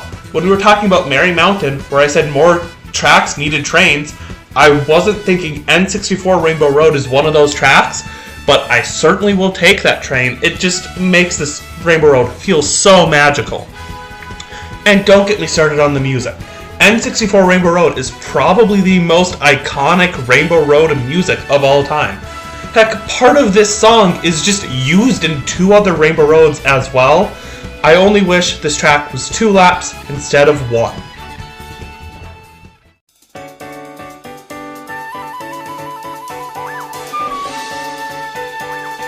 Coming in at number 4, we have Daisy Circuit. The original version of this track on the Wii, I absolutely hate. To this day, I still hate the original version of Daisy Circuit. I do not like the music of that track. I also think the layout is very boring, and there's obstacles on there that are there to literally just screw you over. And that's not what their purpose for being placed there was. But this remake elevates Daisy Circuit so much by changing it, not a whole lot. All that they needed to change it was 1, have a faster game mode. 200cc does so much to make this track so much better. If this was a 150cc ranking, Daisy Circuit probably would have been 30 tracks ago. But on 200cc, this track is so fun to do. Another thing that elevates this track from the Wii version is the cones were the giant obstacle that were a pain on the Wii version. If you hit a cone the wrong way, it would literally just bring you to a halt. On this version, the cones don't even slow you down no matter how you hit them, which is so nice. And then the way that they reorchestrated the music for this song makes this one of the most gorgeous Mario Kart songs out of all of them. The music alone is a huge reason why Daisy Circuit is this high. That B section that they have is just so beautiful. I don't want to have that music stop. There have been times I'm far enough in first place that I have lapped CPUs and I'm about to finish, but I stop right before the finish line and let the CPUs go around on the track more, just so I can listen to this song. That is how much I just love the music of Daisy Circuit, and on 200cc, with it being such a fun track to play and being able to chain those drifts together, I just can't put it any lower than number 4.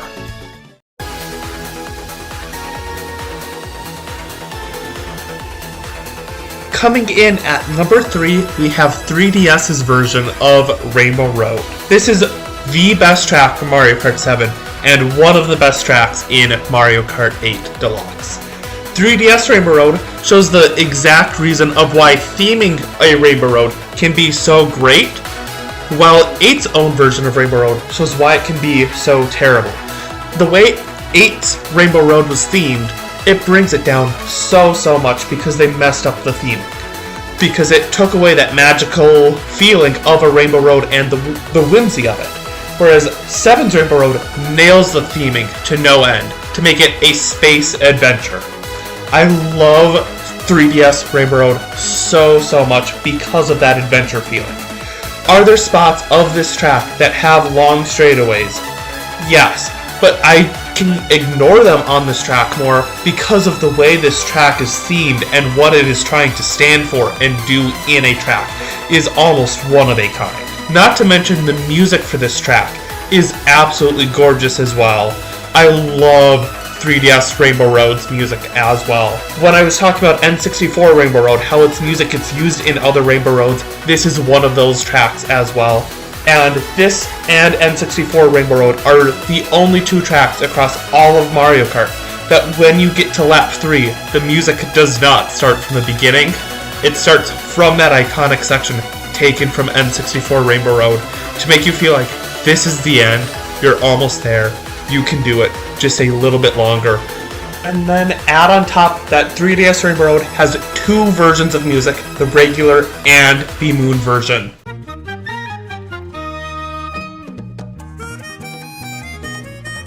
At number 2, we have Maple Treeway. Maple Treeway has a lot of reasons why it's up so high, but one of them is I am a sucker for fall tracks. So much. If a track is set at fall, I really love it. And this is obviously a track set during the fall. I also just love the way Maple Treeway is laid out. It has just so many fun and tight and tough turns that feel so rewarding to do. And as Maple Treeway is the second longest track in the game, it is chock full of these turns all over the track. It doesn't really have a single dull moment. The closest thing is here where the wigglers are, because you can drive in a straight line, but that's assuming the wigglers aren't in your path. Maple Treeway is also the track that brought our half-pipe ramps back into the series. They didn't used to be in Mario Kart 8 Deluxe until Maple Treeway brought them back. And also, thank goodness that half-pipe was brought back there, because if that half-pipe was not there, that turn would be almost impossible to do on 200cc. I think I've only ever done that turn once without ever actually going up onto the half-pipe. And then the music for Maple Treeway is just so good. It was already great in the original Wii version, but the way that they did it in Mario Kart 8 with the live instruments, hearing a saxophone and harmonica taking turns back and forth, playing the melody, and then combining together to do it all in one, that is something you, for one, almost never hear in any type of music ever. And then two, it makes you really feel like that sense of fall. It really feels like the music is trying to appreciate to whatever fall god there is about hoping they have a bountiful harvest in the fall. Not to mention, Maple Treeway just has so many more mechanics on it. It has the leaf piles scattered all across the track that can drop either mushrooms or bananas onto the track, which incentivize that risk or reward mechanic as well. The only small tiny nitpick I have for Maple Treeway is this section here. I would much rather have that bouncing bridge that you have in the original Wii version than a glider, but that is such a small nitpick, I don't care all that much.